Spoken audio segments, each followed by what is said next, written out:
Chapter 9. But the privations, or rather the hardships, of Lode lessened. Spring drew on. She was truly already come. The frosts of winter had ceased. Its snows were melted, its cutting winds ameliorated. My wretched feet, flayed and swollen to lameness by the sharp air of January, began to heal and subside under the gentler breathings of April. The nights and mornings no longer by their Canadian temperature froze the very blood in our veins. We could now endure the play hour passed in the garden. Sometimes on a sunny day it began evening to be pleasant and genial, and a greenness grew over those brown beds, which, freshening daily, suggested the thought that hope traversed them at night, and left each morning brighter traces of her steps. Flowers peeped out amongst the leaves, snowdrops, crocuses, purple auriculas, and golden-eyed pansies. On Thursday afternoons, half-holidays, we now took walks, and found still sweeter flowers opening by the wayside,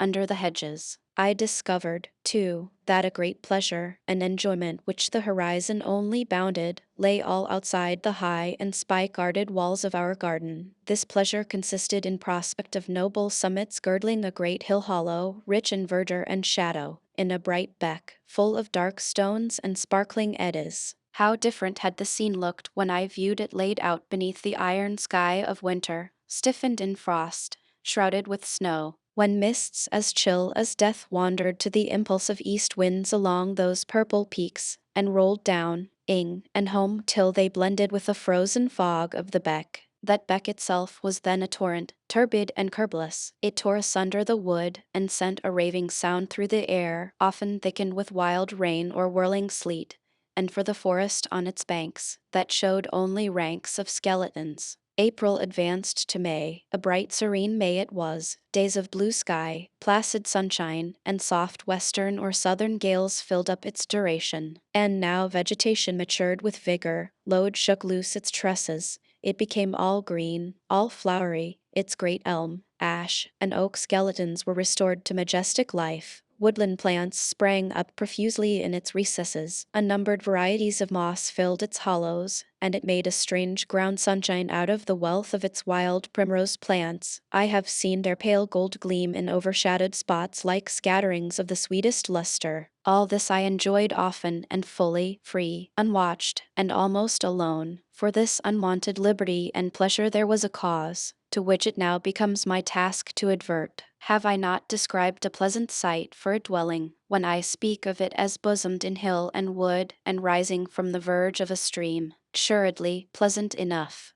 But whether healthy or not is another question. That forest dell, where Lode lay, was the cradle of fog and fog-bred pestilence, which, quickening with the quickening spring, crept into the orphan asylum, breathed typhus through its crowded schoolroom and dormitory, and, before May arrived, transformed the seminary into an hospital. Semi-starvation and neglected colds had predisposed most of the pupils to receive infection. 45 out of the 80 girls lay ill at one time. Classes were broken up, rules relaxed. The few who continued well were allowed almost unlimited license, because the medical attendant insisted on the necessity of frequent exercise to keep them in health, and had it been otherwise, no one had leisure to watch or restrain them. Miss Temple's whole attention was absorbed by the patients. She lived in the sick room, never quitting it except to snatch a few hours' rest at night. The teachers were fully occupied with packing up and making other necessary preparations for the departure of those girls,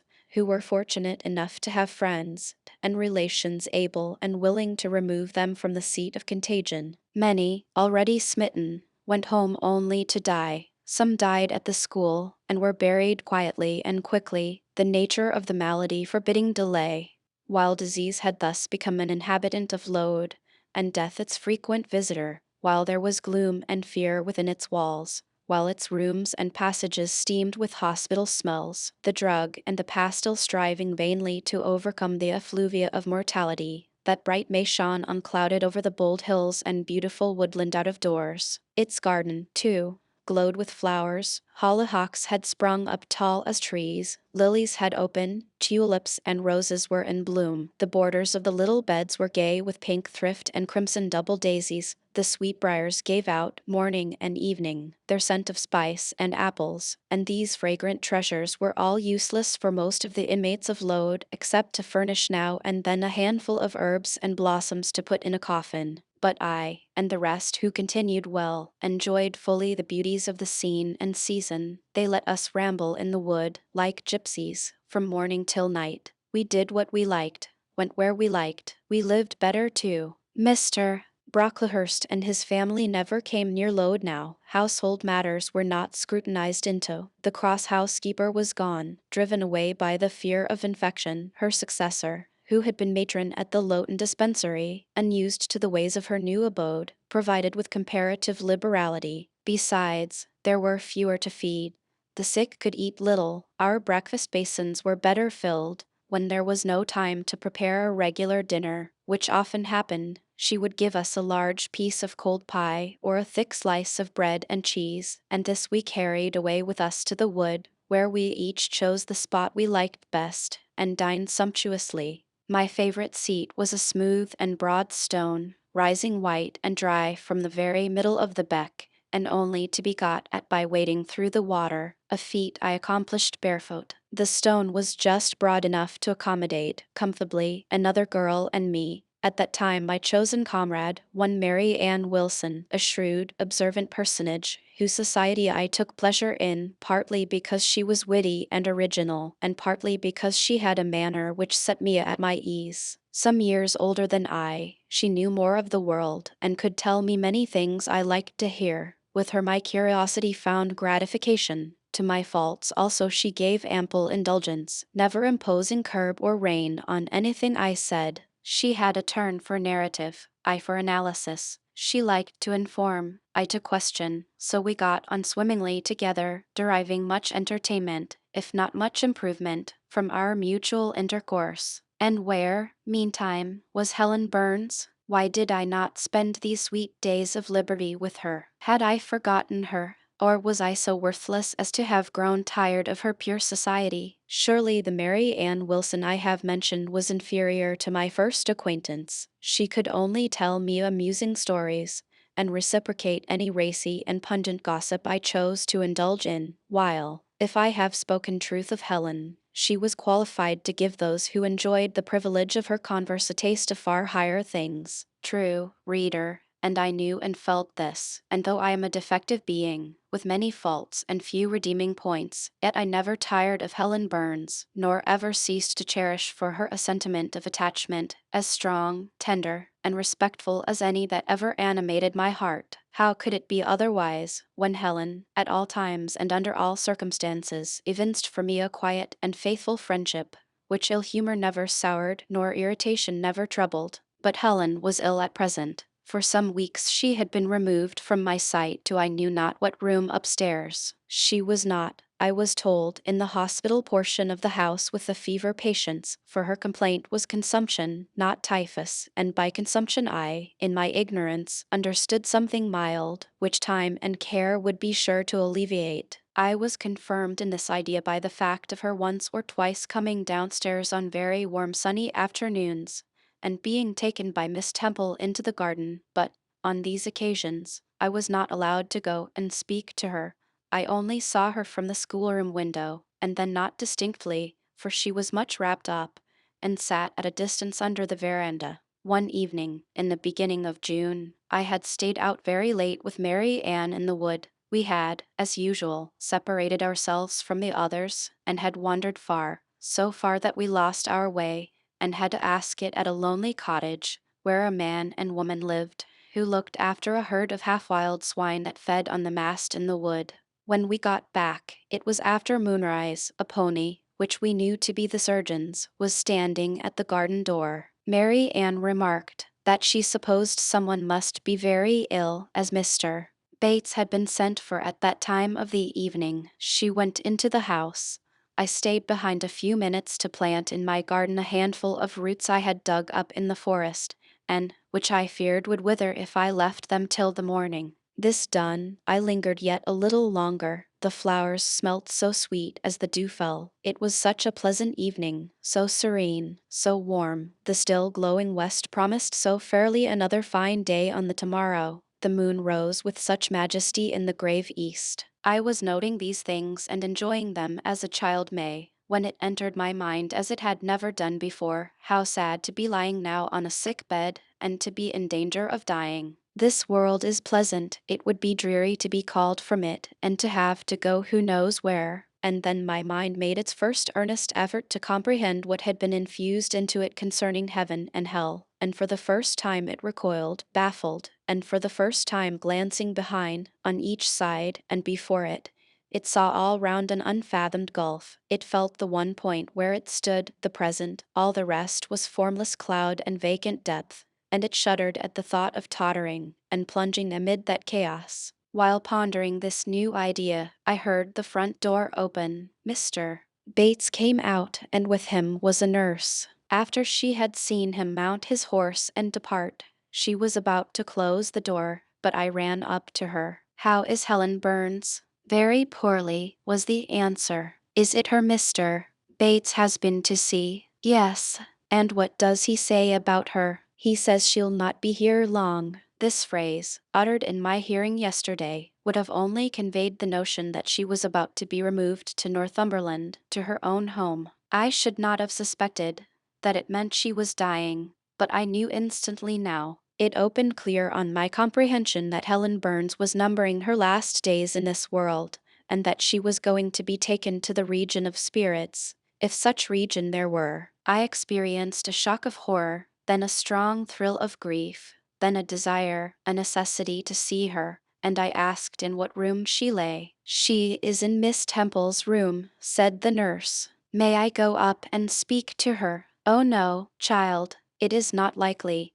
And now it is time for you to come in. You'll catch the fever if you stop out when the dew is falling." The nurse closed the front door. I went in by the side entrance, which led to the schoolroom. I was just in time. It was 9 o'clock, and Miss Miller was calling the pupils to go to bed. It may be 2 hours later, probably near 11, when I, not having been able to fall asleep, and deeming, from the perfect silence of the dormitory, that my companions were all wrapped in profound repose, rose softly, put on my frock over my night-dress, and, without shoes, crept from the apartment, and set off in quest of Miss Temple's room. It was quite at the other end of the house, but I knew my way, and the light of the unclouded summer moon, entering here and there at passage windows, enabled me to find it without difficulty. An odor of camphor and burnt vinegar warned me when I came near the fever room, and I passed its door quickly, fearful lest the nurse who sat up all night should hear me. I dreaded being discovered and sent back, for I must see Helen.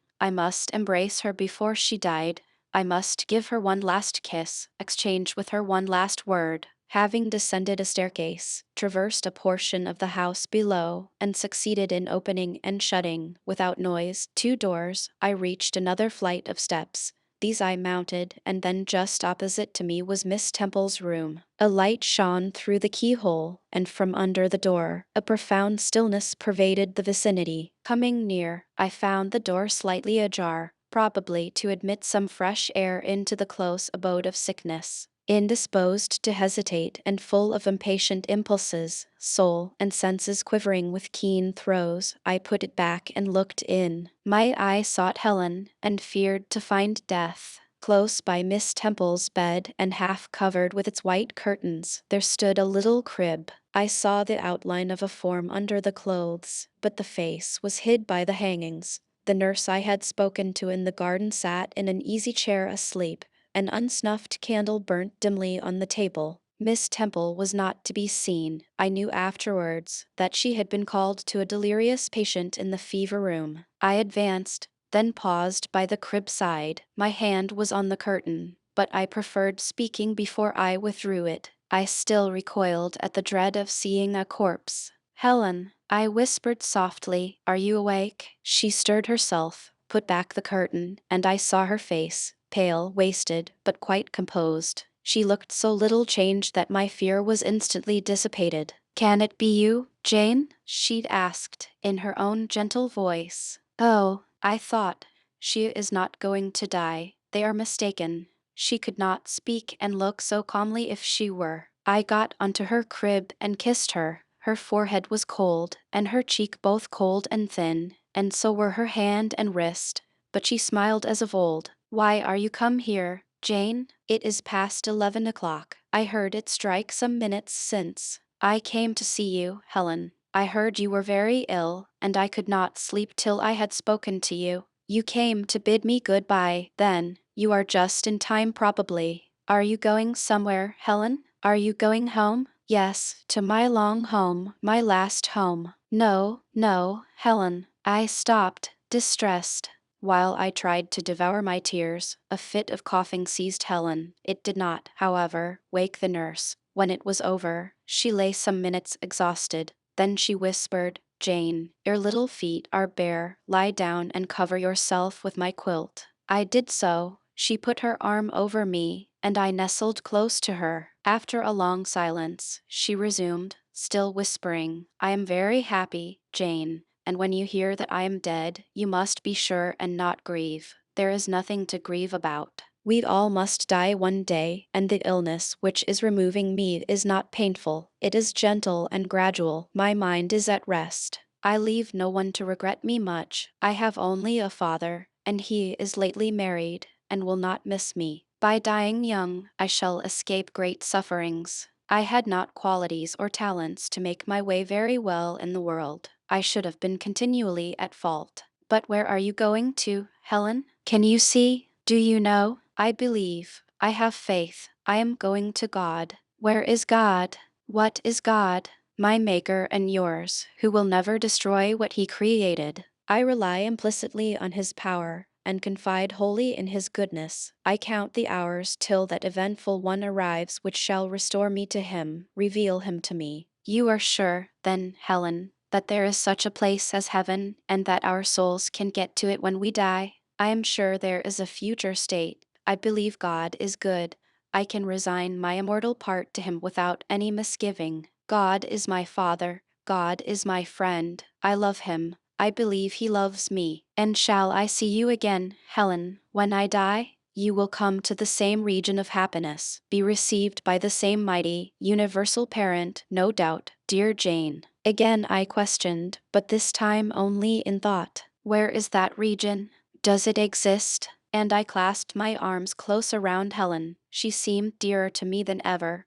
I felt as if I could not let her go. I lay with my face hidden on her neck. Soon she said, in the sweetest tone, how comfortable I am. That last fit of coughing has tired me a little. I feel as if I could sleep. But don't leave me, Jane. I like to have you near me. I'll stay with you, dear Helen. No one shall take me away. Are you warm, darling? Yes. Good night, Jane. Good night, Helen. She kissed me, and I her, and we both soon slumbered. When I awoke, it was day. An unusual movement roused me. I looked up. I was in somebody's arms. The nurse held me. She was carrying me through the passage back to the dormitory. I was not reprimanded for leaving my bed. People had something else to think about. No explanation was afforded then to my many questions. But a day or two afterwards I learned that Miss Temple, on returning to her own room at dawn, had found me laid in the little crib, my face against Helen Burns's shoulder, my arms round her neck. I was asleep, and Helen was dead. Chapter 10. A 19th-century prodigal. Let no man, who may be tempted to commit a crime, ever fancy that if he takes the first step downhill he will stop until he reaches the bottom. If one of my readers flatters himself he can go one step, with no more to follow, on the downward road, let such an one read this story to the end and then forever abandon such an idea as a fancy born of inexperience. For this history is as a handwriting on the wall, full of warning to all and every one who may be tempted to take one step in any other path than the path of honor. In 1865 there lived in London a famous Queen's Counsel, Edwin James. Fame and fortune were his. A born orator, a talented scholar, he rapidly pushed his way from the very bottom of the legal profession to all but its topmost height. At 40 he found himself vassal princeps of the English bar, and public opinion, that potent factor in popular government, had already singled him out for the high position of Attorney General. That secured, only one step remained to place him in the seat of the Lord Chancellor, truly an imperial position, one that satisfied the proud ambition of a Wolsey and fitted the genius of a Thomas à Becket. It carries with it the position of keeper of the conscience of Her Majesty, giving the possessor precedence in all official functions over the English aristocracy next to royalty itself.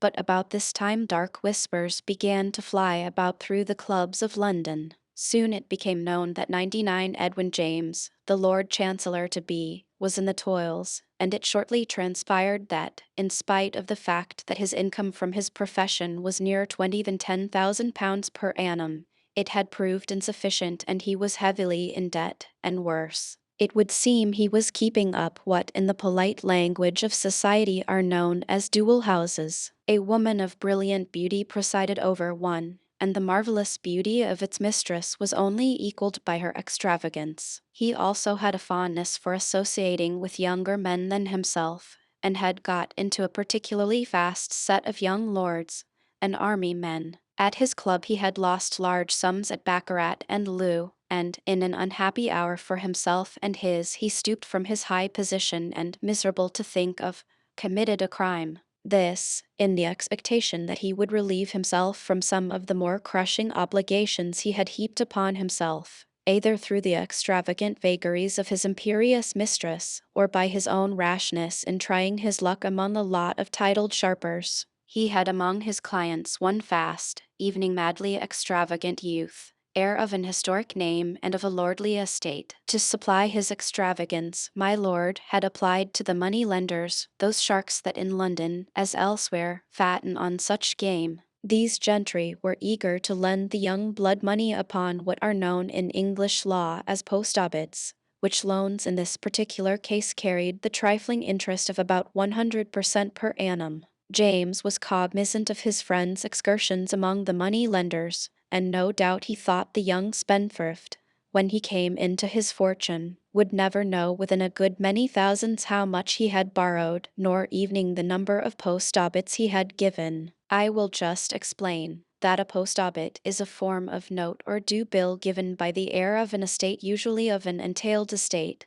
which matures the moment the drawer of the docu 100 ment enters into that estate. That is to say, the tender-hearted son discounts his father's death to provide fuel to feed his flame. So Edwin James, driven to his own destruction, stooped from his imperial position into what one may call ankle depth of crime. How little he dreamed there was beyond, a huge, seething sea of crime, an ocean whose billows are of ink, and which would soon sweep him from his high place into the black waters, there to be buffeted until, honor and hope all gone, he would, throwing his hands to heaven, with one despairing cry, sink into its inky depths, adding one more ruined life to the millions already engulfed. In that long, sad catalogue of the dead there is probably not one who, when taking the first step into crime, ever thought a second would follow the first. But to come back to our gilded sir, he made out 2 post-obits for GBP 50, wrote his client's name at the bottom of each, gave them to the money-lenders who, never doubting that the prodigal son had signed and given them to his counsel, made no question, but gave James the money for them at once. But James had reckoned without his host, for this 19th-century prodigal was made of keener metal than he of the first. Strange to say, and utterly unexpected as it was to all who knew him and had looked upon his riotous living, he kept his books straight, and knew to a single guinea how much and to whom he was owing. His discovery of the forgery was accelerated by the sudden and most unexpected death of his father, his return home and stepping into his estate. The various post-obits were presented and placed before him. He instantly pronounced the 2 for £5,000 each to be forgeries, and the crime was easily laid at the door of the Queen's Council. The heir indignantly refused to condone the offense, and, revealing the fatal secret to a few, within a month it was known in every clubroom in 101 London. From there it got into the newspapers, and they, under a thinly disguised alias of a distinguished member of the bar, gave more or less accurate details of the damning truth.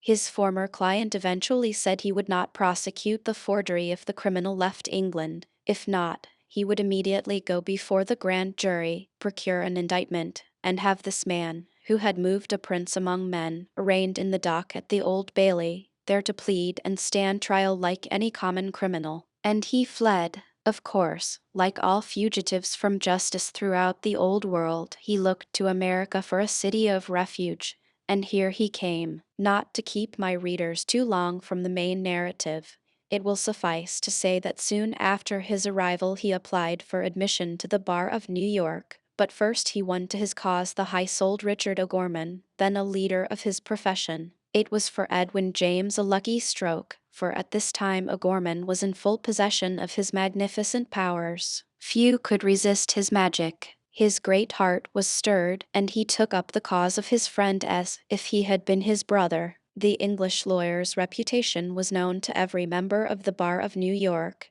and there had been and still was a bitter opposition to his admission, but when it became known that their eloquent leader was his champion, many began to feel that after all, the poor fellow ought to be given another chance, and when at the next meeting of the Bar Association O'Gorman in a set oration brought all his splendid eloquence into play, the cause was won. Great-hearted O'Gorman had helped this lame dog over the stile, but the dog's heart was not in the right place, and, as my reader will see in the sequel, he soon went lame again. Asterisk, asterisk, asterisk. In the rear room of a somewhat luxurious range of offices in a building on Broadway, facing the City Hall, 4 men 102 were engaged in discussing what was evidently an exciting topic. The door of the main office bore the sign, Edwin James, Counselor at Law and Register in Bankruptcy. He was one of the 4. He had failed lamentably in his efforts to secure a practice. The effects of O'Gorman's eloquence had in the grey light of commonplace day faded away, the more so, when the ideal his magic had created in the minds of men was in hourly contrast with the man himself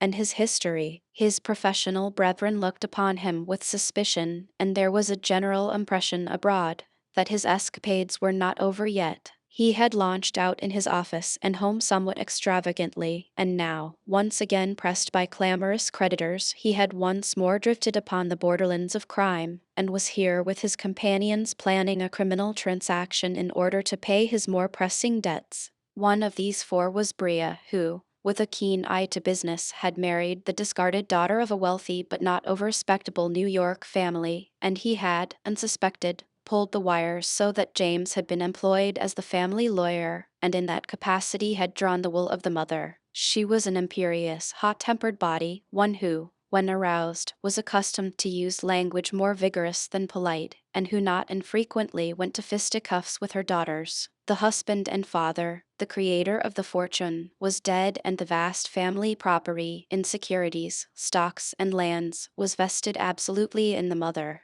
In the old lady's will Bria's wife, the second daughter of the house, there were no sons, was down in the very first paragraph for the magnificent sum of $1 lawful currency, and her name nowhere else appeared in the lengthy document. The old lady was such a termagant, and so implacable in her hatreds, that it was a moral certainty she would never relent and change her purpose toward her daughter. But James had also drawn up a second will of 103, his own and Bria's concoction, and a precious piece of villainy it was, in which the wife was down for legacies amounting to $750. The genuine will James kept in his own possession, ready to destroy the very moment word came that the old lady was an immortal, while the spurious will was kept in the vaults of the Safety Deposit Company, there to remain until the death of the testatrix, when, of course, it would in due time be produced.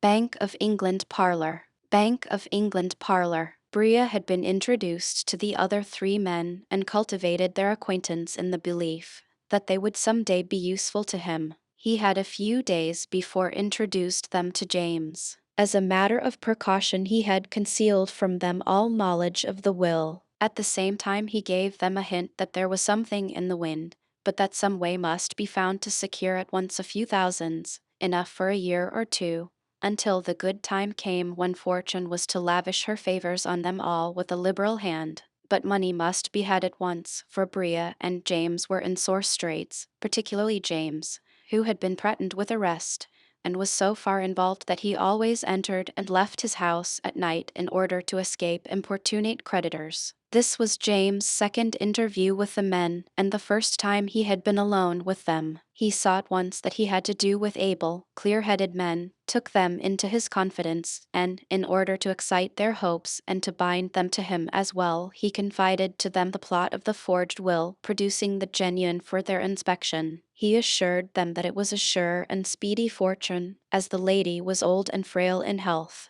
and he also promised they should share between them $100, provided they would stand by to give a hand in the somewhat improbable event of the other heirs disputing the will, but above all, if they would devise some means to furnish him at once $10, or at least $50. Money he must have, and he could no longer do without it. 104. The result of our conference in James' office was that the very next day an office downtown was engaged under a fictitious name, and a simple, unsuspicious fellow hired as porter and messenger. After some little negotiation, we obtained particulars of parties banking with the then great firm of J. Cook and Company, corner of Wall and Nassau Streets. Briefly told, the result was that 4 days later a messenger walked into their banking house with a check for $20, purporting to be signed by another firm who banked with them. Along with the check went a letter bearing a signature well known to the cashier, asking him to pay the check to bearer. The result of all being that 5 minutes thereafter we were walking unconcernedly up Broadway,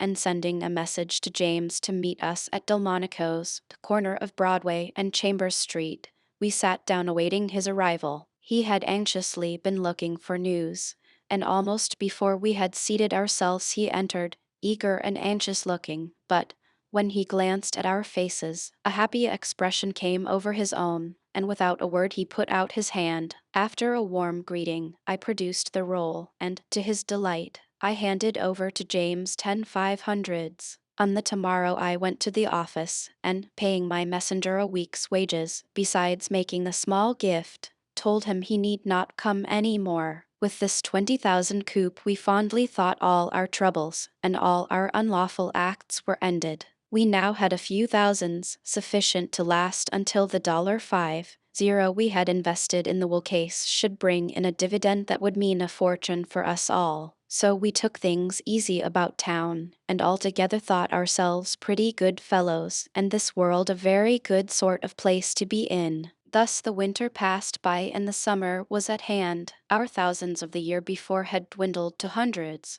and the old lady whose heirs we had constituted ourselves 105 seemed to have renewed her youth, and threatened to outlive us all. Besides this there had grown up a repugnance in our minds to the business, and when one day my friend Mac remarked it was a scoundrelly business to rob the heirs of an estate, and they women, George and I heartily acquiesced, and we vowed we would take no part in the matter, and then, and there resolved we would throw both James and Bria over, but first to use Bria and James for our own purposes. Once more we found ourselves planning a coup in Wall Street. Talking the matter over, we three soon had a plan, and being dowered with intense energy, it promised a successful termination. Audaciously enough, we determined the lightning should strike once more in the same place, that is, to make J. Cook and Company again the victims. Irving and his honest fellows were to cooperate by watching everything, and, if any arrest threatened, to be on hand to make it themselves,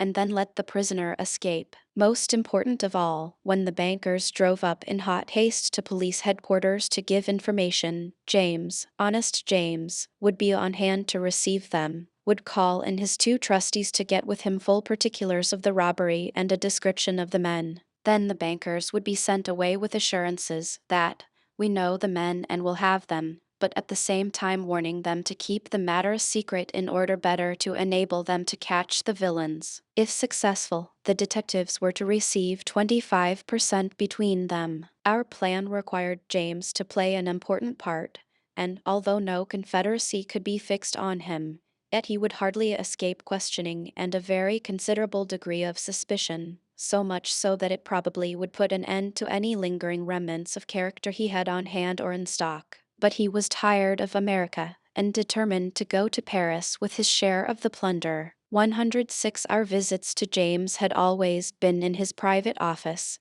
and his clerks had never seen either of us or Bria. Our plan was to make use of James' office in a way that will appear later. As related, he was suspected by his profession, but the general public thought him a very great man. He had appeared as volunteer counsel in 2 or 3 murder cases, and had delivered powerful addresses, which had attracted considerable notice in the papers. The transaction was made to appear as one of considerable magnitude, in which there would be large commissions paid. With the grand send-off of a letter from J. Cook to his subordinate in New York, the speculation opened well, so well, that we at once decided what we would do with the money when we got it, a case in point for the old proverb. We had ascertained the name of a Newark manufacturer who had recently failed in business. I will call him Newman. On the morning after his return from Philadelphia, Bria presented himself at James' office, it being arranged that James himself be out.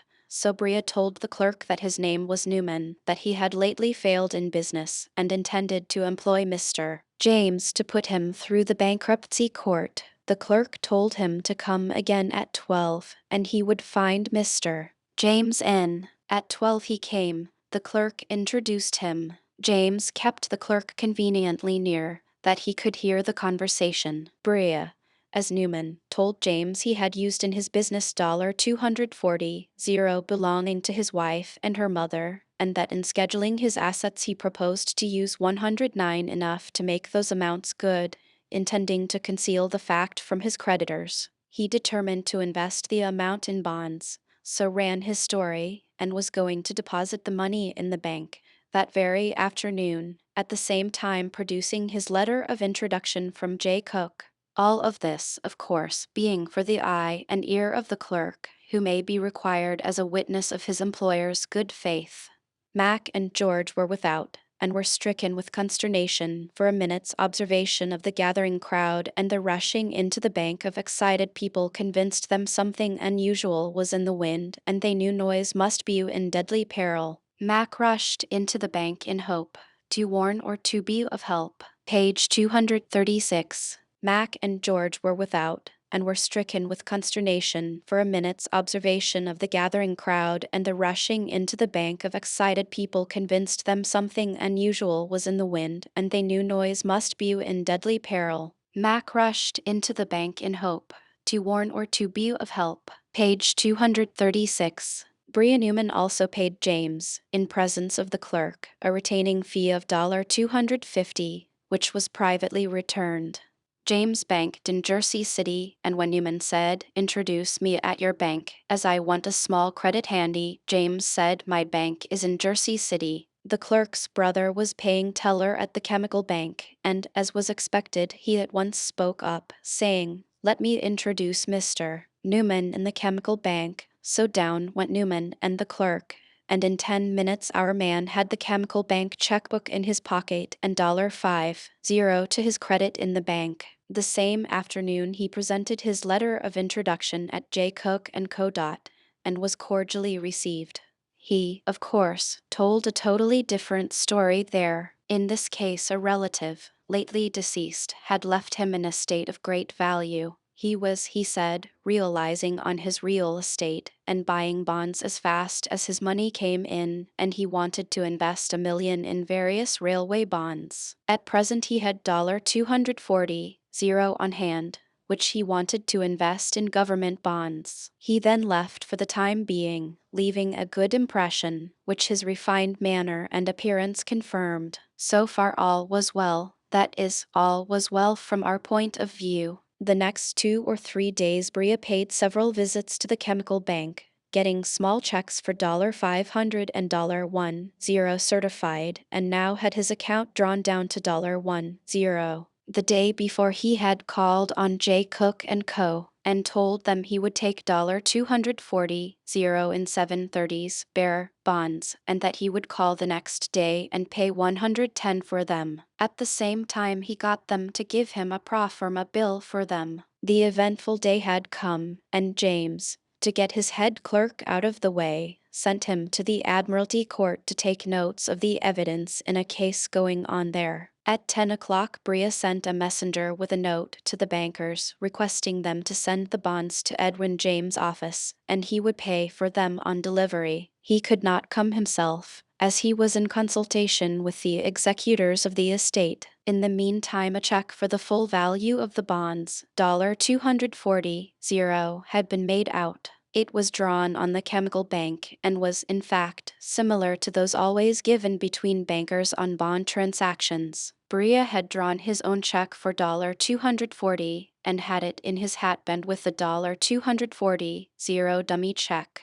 The plan is palpable enough. When the messenger brought the bonds, Bria, or Newman, was going to say, "All right, I have the check here. Bring the bonds and we will go to the chemical bank and get them to certify my check." Then, when at the bank, he would take out both checks, letting the messenger only get a glimpse of one, and that would be the small $241, which Bria would pass in through the window with a request to have it certified. This would be done, and when handed out, of course, Bria was to change it and hand the messenger the big one of home manufacture. It seemed impossible for the scheme to fail, and success in it meant on the surface comparative wealth for us all, with perhaps, in the not distant future, an entrance through the McAllister guarded portals of the 400. But here we have a vivid instance of how easily an elaborate scheme can by the merest accident fall to pieces. The night before the expected coup, we met James for a final full-dress rehearsal for the tomorrow, and after everything was settled adjourned to the Uptown Delmonico's for supper. 111. It so happened that Detective George Elder was there. This Elder was a bright fellow, was in a ring, but not in our ring, and, of course, had his bank account, diamond pin, and turnout for the road. He had had some acquaintance with me, but the rest of the party were strangers. I did not see him at the time, but it would seem he was curious, evening suspicious, from some scraps of conversation he overheard. However, neither his curiosity nor suspicion would have been of any consequence or concern to us had it not been that, in going out, Bria left on the table with some papers the memorandum or pro forma bill of the bonds given him the day before by the bankers. Strangely enough, the body of the bill alone was intact. The heading bearing the name of the firm and purchaser had been torn off and destroyed. Elder picked it up and, having some vague suspicions of a plot somewhere, he determined to go around among the 100 or more bankers and brokers in and around Wall Street and investigate quietly, without making any report to his superiors, his immediate superior being, of course, our honest friend, the worthy chief of the detective force, who was anxiously looking for his percentage of the deal. The whole force was split up into cliques, each intensely jealous of every other, each with its own stamping grounds, and each strictly protected his own preserves. At 9:30 the next morning, Elder started around carrying the fragment of the memorandum he had picked up from bank to bank, and from one broker to the other. He had spent over an hour making inquiries, and walked into J. Cook & Co. office just as the messenger was leaving with the bonds for James' office. 15 minutes more and the game was ours. Elder produced the memorandum, and they at once recognized it as their own. Elder asked them if they knew their man and were sure it was all right. They said it was perfectly right, that Mr. Newman had been introduced by the head of the firm in Philadelphia, and was also a client of Edwin James, but then it was strange the bill should be mutilated. Elder averred his belief that a fraud was intended and suggested that he and the manager should accompany the messenger with the bonds. This alarmed the manager, and he directed Elder and the messenger to await his return. Seizing his hat, he started for James' office to investigate. James was there, and Bria the pseudo-Newman was in the private office with the 2 checks ready, anxiously awaiting the arrival of the messenger with the bonds. Myself and all the other members of our party were nearby, watching and awaiting developments. The manager, considerably perturbed, entered the office, and James saw at once the business was a failure, for he knew, of course, that any suspicion as to good faith would be fatal to the success of the plot. Bria, hearing the voices and supposing it was the messenger with the bonds, opened the door of the private office and was vexed to see the manager who, shaking him by the hand, told him the bonds would arrive soon, at the same time saying, "I suppose you will pay currency for the bonds," to which Bria replied, "I will go to my bank with you now and get my check certified for the amount and give it to you, or leave it until the messenger comes with the bonds." This offer, along with Bria's coolness, apparently disarmed all suspicions, and he said, "Oh, all right, the messenger will go to the bank with you." He left the office, but stopped in the hall for a moment, then turned and hastily re-entering, said, "By the way, Mr. Newman, please draw the currency from the bank and pay the notes to the messenger upon delivery of the bonds." So the grand coup had failed, ignominiously failed, and through what appeared a trivial accident. More such accidents at critical periods will appear before this history is ended. 113. The dummy check was still in our hands and was at once destroyed, so, with nothing to fear, we coolly walked up Broadway to dinner and talked of the future over a bottle of wine. At last we fixed upon a definite plan.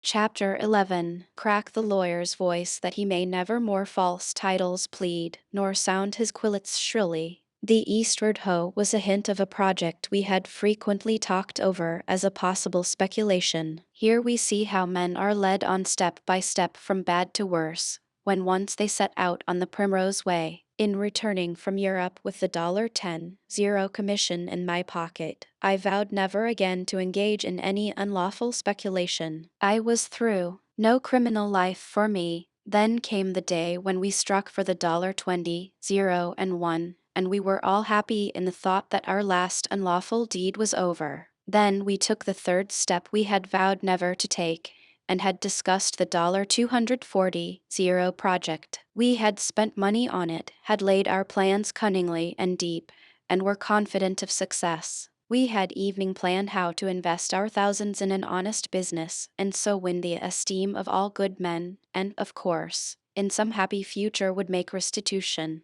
But that is a future which never comes in the history of crime. These three wrong steps had been taken only after convincing ourselves that the circumstances justified each separate act. Such is the contradiction of human nature. That evening when planning crime we not only intended to make restitution, but despised all other wrongdoers, and reprobated their 115 crimes. Each wrongful act of ours was to be the last, and it was with something like despair that we began to realize that there was no stopping place on the dangerous road we were treading. My $13.00 commission from the European trip had melted away. Our share of the $20.00 got from J. Cook & Co. was fast going. Our deep-laid plot to win $240.00 had miscarried, and now the necessity was upon us of engaging in another illegitimate operation if we would continue in our life of ease and luxury. For the next few days we did little but dine and plan. Discussion followed discussion, and through them all we clung to the general proposition that we would not do any more in our particular line in America.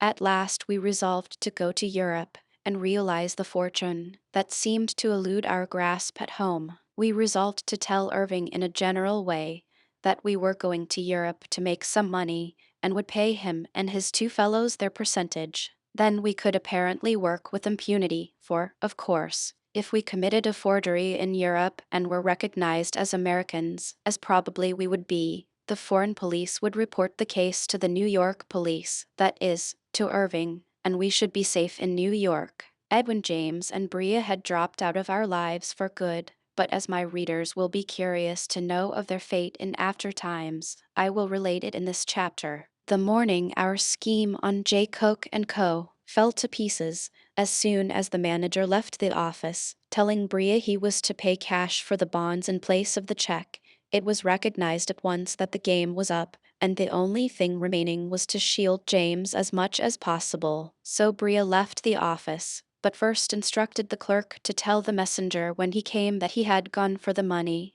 and would call for the bonds. This was done. The messenger R-116 arrived, being accompanied by Detective Elder all the time, and took the bonds back again. At 2 o'clock James went down to the banker's, where he was well known, and inquired for Mr. Nguyen. Being told he was not in, he said he had made an appointment to meet him there. Invited into the inner office, the manager asked him if he had any personal knowledge of this Mr. Newman, and James said no further than that he had called and given him a retaining fee of $250 and had engaged him as legal advisor, etc. Then the manager produced a telegram he had received in answer to one he had sent to the Philadelphia house, inquiring about Newman and asking if his letter of introduction was genuine or not. James read the reply. It said the letter was genuine, but that they knew absolutely nothing about the man, and warned him to be cautious. James pretended astonishment and feigned to be very indignant, declaring that if Mr. Newman did not put in an appearance within half an hour he should begin to fear a fraud had been attempted. When the closing hour came at 3 o'clock, the manager announced to James that he should give the whole matter to the press, but would keep his name out of it. So they parted with warm congratulations over their escape,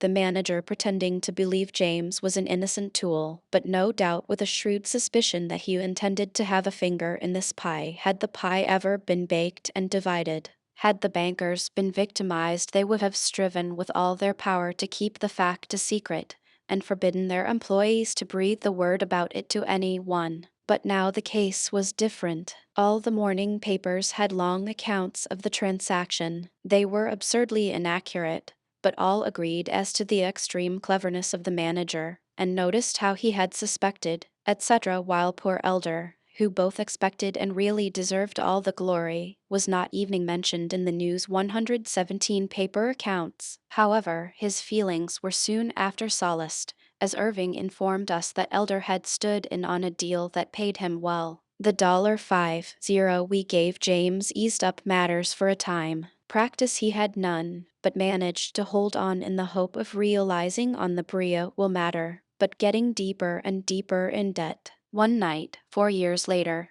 the old lady, Bria's mother-in-law, had a more than usually furious outbreak of temper and fell to beating the 3 daughters still living with her. Before it was over she had attacked and seriously injured the eldest, and then flew to her room in a passion. Not appearing at breakfast the next morning, her daughter went to her room, but she was not there, and the bed was undisturbed. Going to the room that served for office and library, they found the door, as usual, locked. Bursting it open, the poor old maids found their mother huddled in a corner of the room dead. Truly a happy relief for the daughters. Poor girls, theirs had been a hard life. Every suitor who tried to cultivate their acquaintance had been driven from the door by the mother, who never spent a dollar on their education, and her death found them all unused to the ways of the world. The result was that all became victims of fortune hunters, and the unhappy ladies only changed the tyranny of an unnatural mother for the tyranny of a husband, who in each case wedded for wealth alone, and all 3 husbands were uncultured men. What an experience! 2 of the 3 still live. How sweet the rest of the grave will be to them. The genuine will was destroyed, and a family lawyer, James, immediately after the funeral, produced and read the last will and testament of the dead woman. The 4 sisters and a host of poor relations were present at the reading. When Sarah, Bria's wife, heard her name read as chief heir of the vast estate, she was stunned, but if she was stunned, the rest of the family were paralyzed. Legacies 118 were left to many, small in amount, save in the case of the other 3 sisters, who were to have a certain tenement and land in Harlem and $3,000 a year for life out of the estate. None of those present thought for a moment of questioning either the genuineness of the will or the validity of the testaments, save only a poor relation, a nephew, whose name was down for $500. He was indignant with the old lady and loudly declared that he would not put up with it. The next day he employed a briefless lawyer, one that had wit and brass enough and who had his way to make in the world, and was determined to make it. Without waiting for the will to be probated or having legal authority to do so, Bria and his wife, the very day of the funeral, moved into the house and took possession. But before the week was out, he had persuaded the three old maids that they would be happier if away from the scene of their parents' death.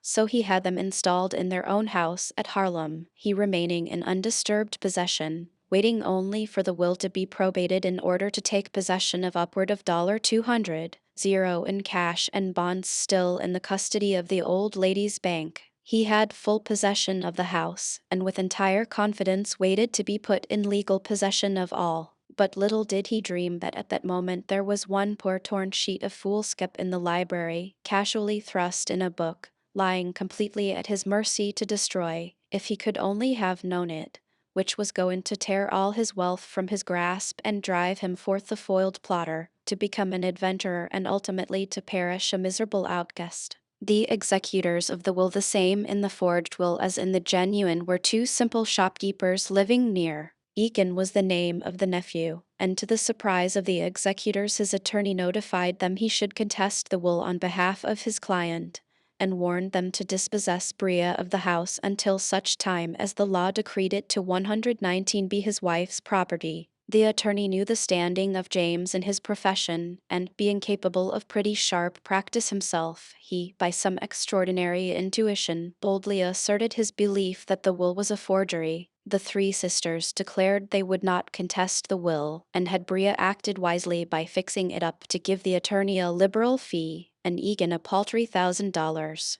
it would have ended there. But, feeling perfectly secure, no doubt he thought an appearance of firmness would strengthen his position still more, and he was so rash as to denounce the attorney as a shyster and blackmailer. The attorney's blood was up. He frightened the sisters into supporting him in disputing the will, and had Bria and his wife ousted from the house and the sisters reinstalled. Bria then attempted negotiations with the attorney. Cautious as he was, he said enough to convince the lawyer that for some reason he did not want the case to come before the courts. Still, the attorney was half inclined to join hands with Bria. In the meantime, Ezra, this was the name of the man of law, had acquired great power over the sisters, and they all looked to him both as champion and protector. He resolved to be protector to one, at least, paying assiduous court to Jane, the youngest. Although past 30 and without education or accomplishments, she was warm-hearted and extremely sentimental, and a thrill went through her tender heart when it became evident that Ezra's attention pointed at her. She quickly made him a hero, and invested the thin-shanked, narrow-chested, waspish attorney with 1,000 tender attributes.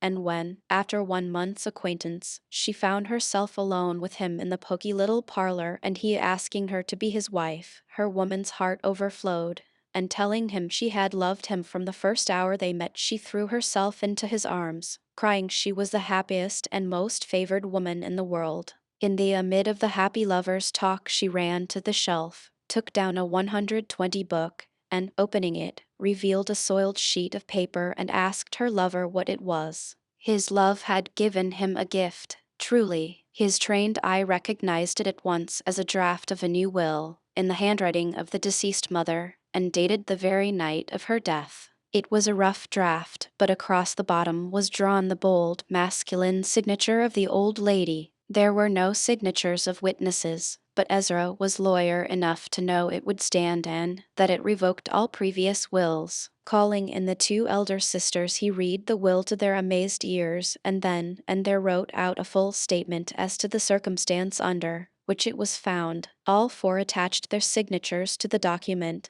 and when Ezra kissed his love a tender good night and went home, he hardly felt the paving stones under his feet, for he had carefully tucked away in the inside pocket of his vest, just over his heart, the little soiled piece of paper which told him in unmistakable terms that his fortune was made, and the wedding ceremony once over, that it was beyond all chance of change. It would seem that the old lady, after her quarrel with her daughters, went to the library in a rage and made the draft of a new will. The chief change in it, as compared with the old genuine will which the conspirators had destroyed, was that it was more favorable to Jane, Ezra's wife to be. But what gave Ezra the greatest satisfaction was the fact that Bria's wife was down by name in the new will for $1 lawful currency. The will was promptly filed and probated. Ezra gave bonds, and was appointed one of the executors, and he had what to him was the immense satisfaction of denouncing Bria to his face as a forger and villain. Before the discovery of the new will, while it was believed that Mrs. Bria was an heiress and her credit good, she and her husband had made use of the fact, and had incurred debts to a large amount. Bria got his wife to endorse his note for $10, and he borrowed that sum from the bankers. But as soon as the true state of the case was known, his creditors became clamorous and had him arrested on civil suits. Unable to give bonds, he was locked up in Ludlow Street jail, and there he remained 6 months, until, acting upon Ezra's advice, the sisters agreed to pay all his debts and give him and his wife $10 each if they would live west of Chicago. This they were forced to accept and went to Montana. Bria opened a saloon at Butte City, but he never recovered his spirits again. He became his own best customer, and that, of course, meant ruin. But what, after all, killed him was the knowledge that he had been for more than a score of days in full possession of that old house, and had spent scores of hours alone in the old library, and yet had not discovered and destroyed the new will lying there at his mercy. The sheriff soon sold out his saloon,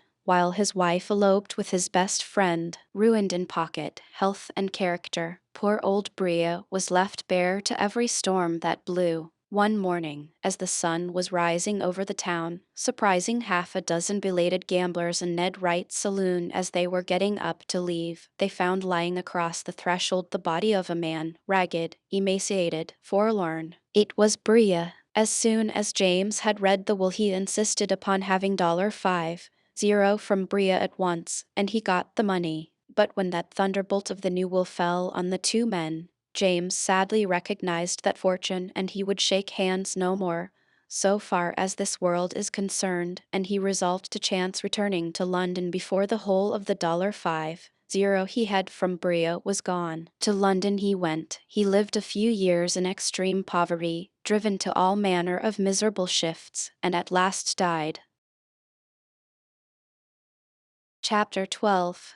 Ristes Isai, Mess and Fance. We all landed in Liverpool in the highest spirits, and at once took the train for London, enjoying the novelty of everything. It was settled that George should pursue the venture alone in France, while I should go with Mac to Germany to act as his second there, to keep entirely clear myself, but at the same time to watch everything, to exchange the German notes he obtained, and to be ready to help if any one should attempt to detain him. Therefore, after completing certain preparations which required skill and considerable business knowledge, we departed to execute this new and, of course, last shuffle for fortune. We had selected Berlin, Munich, Leipzig, and Frankfurt as the scenes of our operations in Germany. In France, we sought to operate in Bordeaux, Marseille, and Lyons. At 8 p.m. Saturday we all crossed to Calais together, where George said goodbye, and, leaving us to take the train eastward to Berlin, he started west to Bordeaux. We were not to meet again until after our hurried rush through the continent, and our return to London with the proceeds. Before I give an account of Mac's adventure and my own for the next 3 days, I will here give George's narrative in his own language, as related to us when we all met again in London. After saying goodbye to you, I arrived in Paris and due 124 time, and sauntered about for 2 hours until the train left for Bordeaux, where I arrived at 8 o'clock Monday morning, and went at once to the Hotel d'Orient, and after a bath and breakfast repaired to the bankers. As soon as I presented my letters of introduction, they received me with the greatest consideration, lavishing every attention upon me, inviting me to dinner and to a drive through the city afterward. I thanked them, and 125 explained that I was obliged to decline, as my agent was waiting for me at Bayonne, where I had purchased some real estate, and having been recommended to their firm, I should feel obliged if they would cash my draft for GBP 20 and endorse it on my letter of credit. The manager replied that it was the custom of the French bankers to require 24 hours' notice before drawing a check, and asked me if the next day would not answer. We shall be happy to assist you, said he, in passing the time pleasantly. This was a new custom to me, but I 126 answered instantly, expressing regret that the nature of my business precluded delay, it being necessary that I should reach Bayonne at night. I suppose, continued I, that your bankers will not mind your checking out a small sum without the usual notice. However, if it occasions any embarrassment or inconvenience, I can easily procure the money elsewhere. One of the partners replied that their bank would without doubt honor their check and the matter should be attended to at once. I sat down for a half hour, conversing on a variety of topics. Of course, this was a most trying period to me. The least show of haste or anxiety may have betrayed me to those lynx-eyed, experienced men of business. In the amid of our conversation, an undercurrent of thought kept running through my mind thus: who knows but they have sent a dispatch to the Union Bank of London merely as a matter of business precaution, and that they are delaying me to get a reply. In that case I shall have a good opportunity to learn the pure French accent 127 while passing my days in the Badneo at Toulon. At last, however, the amount was paid over to me in French bank notes. I deliberately counted them and took leave, lighter in mind and heavier in purse by 50 francs. The Right Honourable Sir Sidney Waterlow, Lord Mayor of London in 1873, in official costume. The Right Honourable Sir Sidney Waterlow, Lord Mayor of London in 1873, in official costume. I had arranged that I would send all the money I obtained to the Queen's Hotel, London, by post at the earliest possible moment after receiving it, that in the event of any accident to myself the money should be safe. After receiving the money I enclosed it in a large envelope, addressing it to the hotel in London. I also wrote on the envelope, "Echantilens de papier," i.e. samples of paper, after which I threw it into the post office. As I wished to reduce the risk as much as possible, the train for Marseille not leaving for 3 hours, I took a carriage and told the driver to take me toward the next station on the way to that city. After we were fairly out in the country, I got outside and sat with the driver, chatting with him about the country we were driving through. Arriving in the village about half an hour before the train from Bordeaux was due, I dismissed my driver at a small village cabaret tavern, walked to the station, got aboard the train, and early the next morning was in Marseille. I breakfasted at the Hotel d'Europe and looked over the papers to see if the Bordeaux fraud had been discovered. As I could see no indication of it, about 10 a.m., I took a carriage and went to call on Messrs. Brune and Co. On making myself known, I was, as usual, received with the utmost courtesy, began to talk business, and one of the firm got into my carriage and rode with me to his bank to effect the sale of my draft on London for the sum of GBP 500. Arriving at the bank, I took a seat in the front office, while Mr. Brune went into the manager's room to introduce the transaction. The clerks eyed me, as I thought, suspiciously, but doubtless only curiously, because they perceived I was a foreigner. Another thing which I noticed sent a shiver 128 through me. After Mr. Brune had been a few minutes in the manager's room, the bank porter stepped to the outer door, closed and locked it. It being but 12 o'clock, I imagined the precautionary measure must be due to my presence. "The Bordeaux affair is discovered and has been telegraphed all over France," was my first thought. All is over with me. I am a candidate for a French prison, sure. These, and 1,000 other thoughts flashed through my mind during the quarter of an hour preceding Mr. Brune's reappearance with his hands full of bank notes. I could hardly believe my eyes. I had suppressed all signs of the internal hurricane, which raged during those prolonged moments of suspense. Now the revulsion of feeling was so great that I nearly fainted.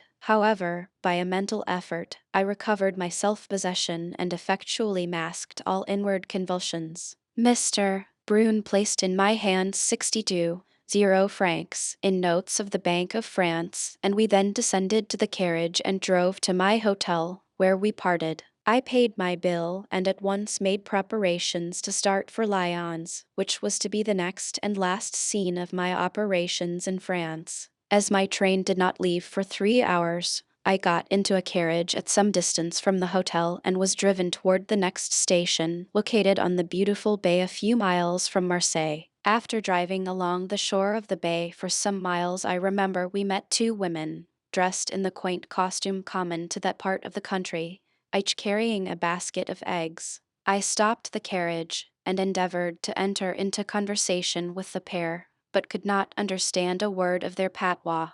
I then took a couple of eggs, handed out a silver franc piece, and drove on, leaving two astonished women standing in the road, gazing alternately at the piece of money and at the back of my carriage. Arriving at the station, I found it would be an hour and a half to 129 train time, and driving to a hotel on the shore, I ordered dinner to be served in the upper room of a two-story tower overlooking the bay, with Marseille in the distance. After dining, I strolled along the beach, looking at some queer fish not found north of the Mediterranean, their colors vying in brilliancy with the plumage of tropical birds. Returning to the station, I took a ticket for Lyons, stopping off at Arles about sunset, as I wished to see the amphitheater and other relics of the Roman occupation. I remained in Arles till midnight, then took the train, arriving in Lyons at 9 the next morning. Repairing to the Hotel de Lyons, I had breakfast,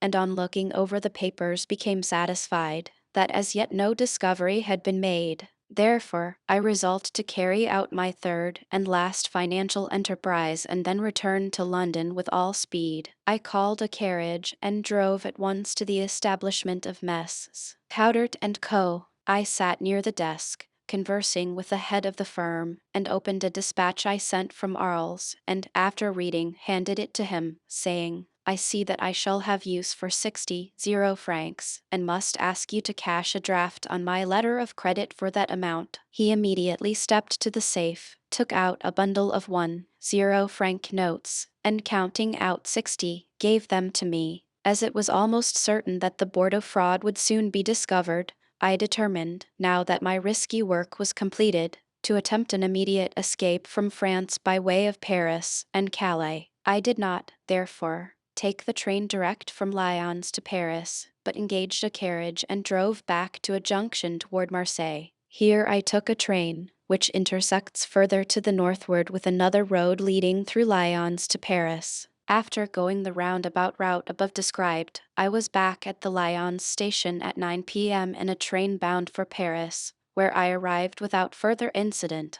The next morning, Sunday, as I left the railway station, I thought detectives were watching me, but, in all probability, it was only the imagination of a guilty conscience. I was then wearing a full beard, and as a precautionary measure I, that morning, had all shaved off save the mustache. Not daring to leave Paris on the through express, which started at 3 p.m., nor to purchase a ticket to either Calais or London direct, I went to the station and took the noon accommodation train, which went no further toward Calais than Arras, a town some 30 miles from Paris. I arrived there about 1 p.m. As it would be a couple of hours before the express train was due, I went to a small hotel and ordered dinner. To while away the time, I took a stroll through the main street, where were many mothers and nurses with children, nice black-eyed French babies. As I was always a devoted lover of children and other small creatures, I stepped into a shop and bought a package of confectionery, which I distributed among the little ones and their smiling nurses, receiving therefore, almost invariably, the grateful exclamation, "Merci, monsieur." I gave some to children 8 and 10 years old, a crowd of whom soon gathered about me. Perceiving that I was attracting too much attention, it was clear that I must get rid of my young friends as soon as possible, or the police may also be attracted, and their presence would lead to unpleasant results in case the frauds had been discovered and inquiry was being made for an Englishman. Purchasing a second supply of candies, I hastily gave them out, and with a restes ici, mes enfants, I passed through them and continued my walk up the street. Quite a number followed at a respectable distance, and I was cogitating how to double on them when I came to the gateway of the town cemetery, through which I hastily entered. The children remained outside and watched me as I walked up the slope and disappeared. At the rear of the cemetery I observed an old 131 man at work in the adjoining field. I climbed upon the stone wall, which instantly crumbled away, and I was landed on the old Frenchman's domain without leave, amidst a pile of stones. Startled by the racket, he looked up from his digging, and, seeing a stranger uprising from the ruins of the fence, began consigning him to le diable with a volley of vigorous French expletives delivered in peasant patois.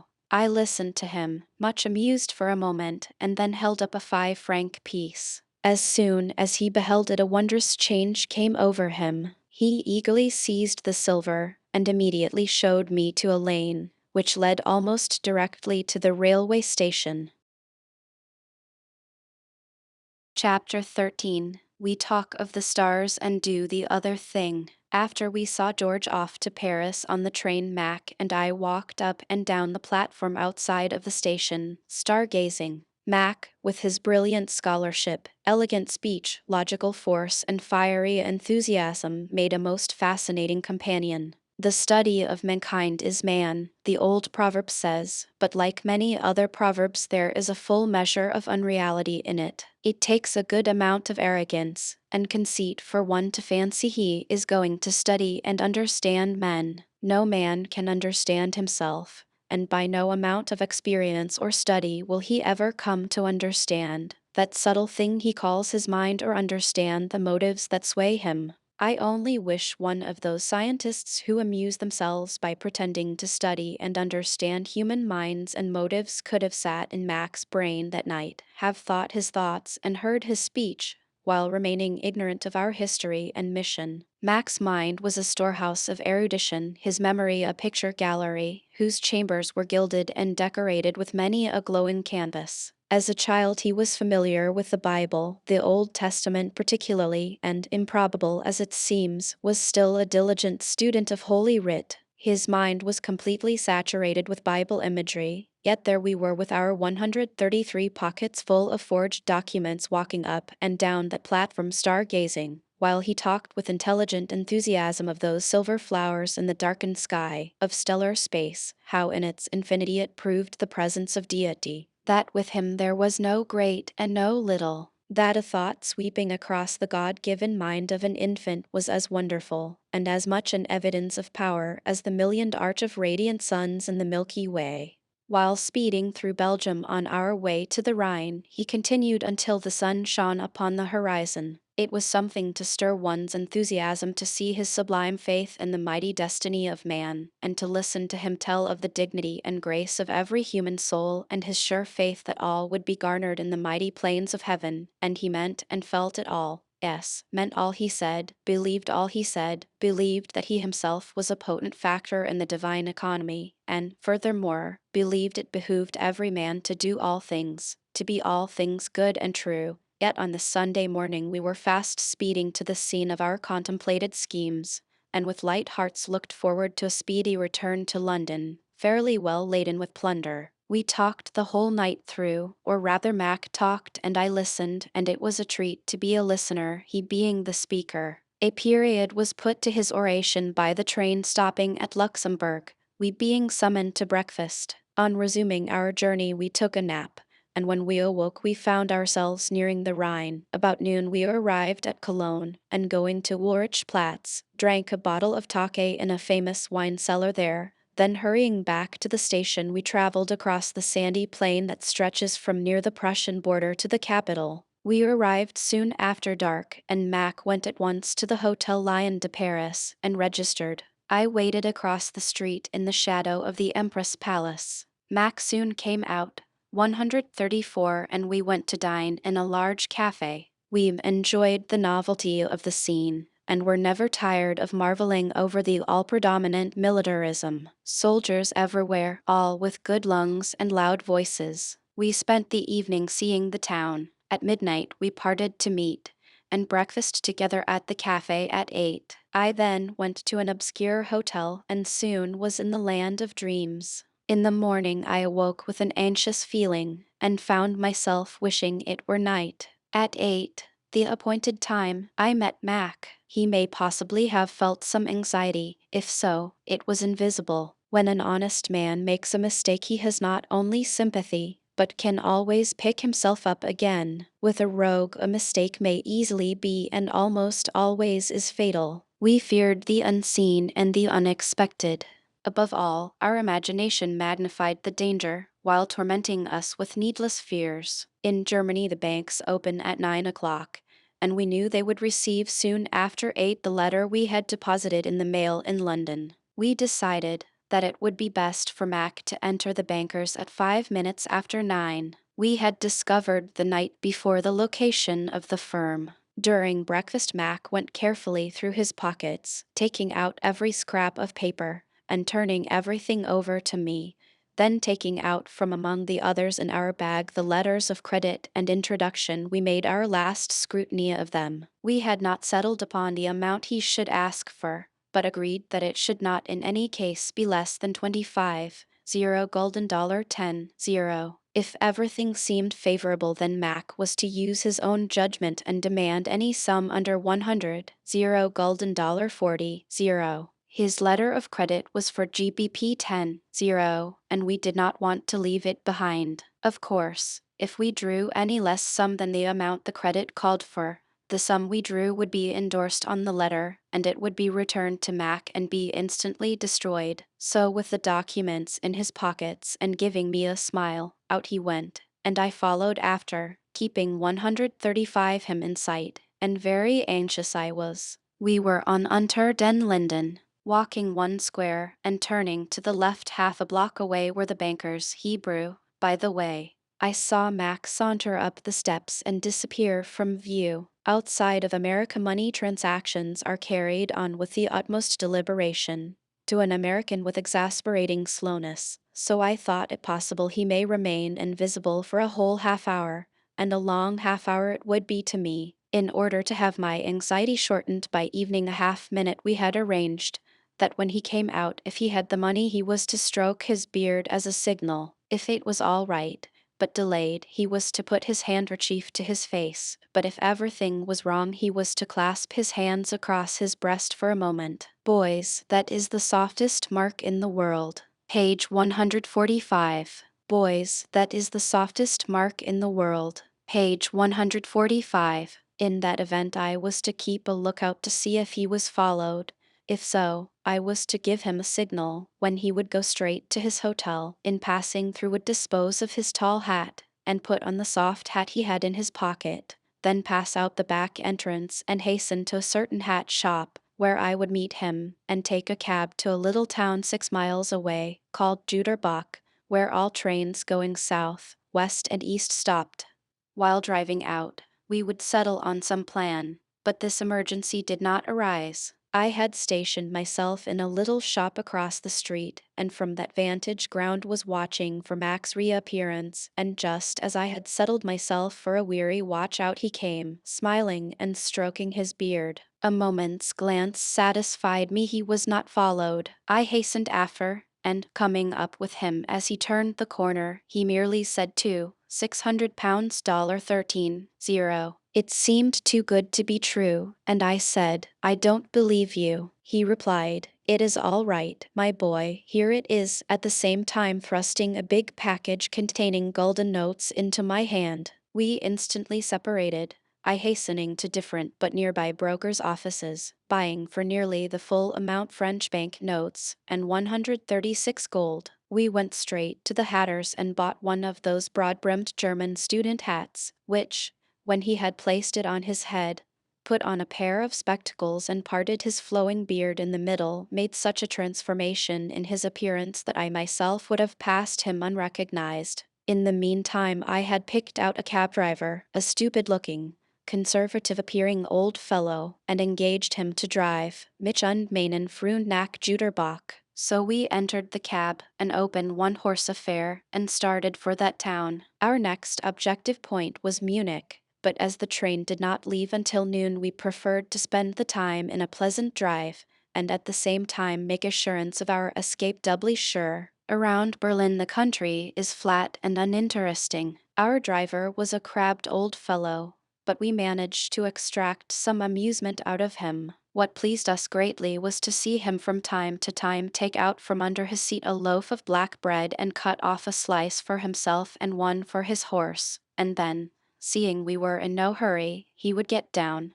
and, walking beside the horse, would feed him and himself at the same time. When we arrived at Juderbach, we had an hour to spare, so we drove to an inn, and ordering a bottle of hot chamber for ourselves and beer and pretzels for our driver, we passed the time pleasantly. In the meantime, we had touched a match to the letter of credit, and at train time we went by separate routes to the depot. Each purchased his own ticket.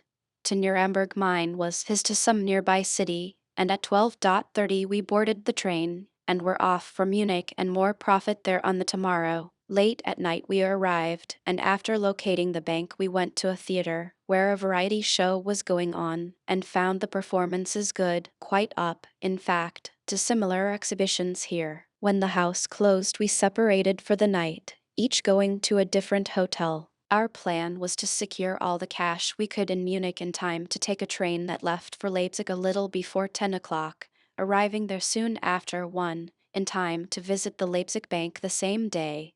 Then leaving the city that night, we would be in Frankfurt early on Wednesday. We would then make all haste to escape from Germany to the shelter of mighty London. Tuesday morning at 7 we met at a restaurant, as agreed, and soon had over again our Berlin experience, but the amount we obtained here was only 12 Gulden GBP 10 Mac, thinking it best to ask for a small sum, Munich not being much of a commercial city. In cashing his credit, although the amount was in Gulden, the bank paid him in New Saxon thalers, the thaler being 70 cents. We did not like the new thaler notes, and wanted to change them there, but there was no time if we were to catch the 10 o'clock train. I had Mac's derby hat in a box, and in 3 minutes he had the hat and spectacles on, and, with his beard again parted, the transformation was complete, and he, a perfect picture of the dreamy German student, sauntered down to the depot and bought his ticket for Leipzig. I followed him, carrying all the cash and documents in my bag. We arrived at Leipzig soon after dinner. Times were brisk, with plenty of bustle there, for the great Leipzig fair was in full blast. Here was an opportunity missed. We ought to have had 3 or 4 letters to as many banks. The place was thronged, and the banks were paying out and receiving money in thousands. On the train I had sat apart from Mac, but in the same compartment, which was filled. Arriving at Leipzig, he left the train, and, walking up the street, entered a wine room, where I joined him. He scrutinized his letters carefully, and, placing them in his pocket, in 5 minutes was in the bank. Seeing the bank was full of customers, instead of remaining outside to watch, I entered and stood among the crowd, anxious, of course, but letting nothing escape. Instead of waiting or trying to transact his business with 138 a subordinate, Mac demanded to see the head of the firm. He was received at once, and upon the production of his letters was treated with the utmost consideration. He asked for 50 Gulden $20, which was given him at once. The amount for fair time at Leipzig was not large. In a very short time the business was done. The money being paid in Gulden notes, it made a pretty big bundle. As agreed upon, he went direct to the cafe, carrying the money, while I stopped at a broker's office and bought French money, notes, and gold for my New Saxon thalers. There the transformation scene was reenacted, but we could not leave town until 5 o'clock. We spent the time visiting the famous fair. Leipzig overflowed with the fair. It was fair on the brain with every one. This annual fair has been a yearly feature of the old city for 4 centuries, and draws to it people from all over the European world, evening from furthest Russia. Soon after 5 o'clock we were on the train, but, for some reason which I now forget, we did not arrive until 10 o'clock the next day at Frankfurt. Frankfurt, the home and still the fortress of the Rothschilds. In Frankfurt the Bourse opens at 10 a.m. and closes at 2. During those hours the bankers are to be found on the exchange only, and not at their offices. Many of the offices are then deserted and fast locked. It proved to be the case with the firm to which our letters were addressed, and if we were to do any business in Frankfurt we had of necessity to wait until 2 p.m., but as it was now Wednesday, and the 3rd day since our affair in Berlin, the first draft drawn on London, if promptly mailed,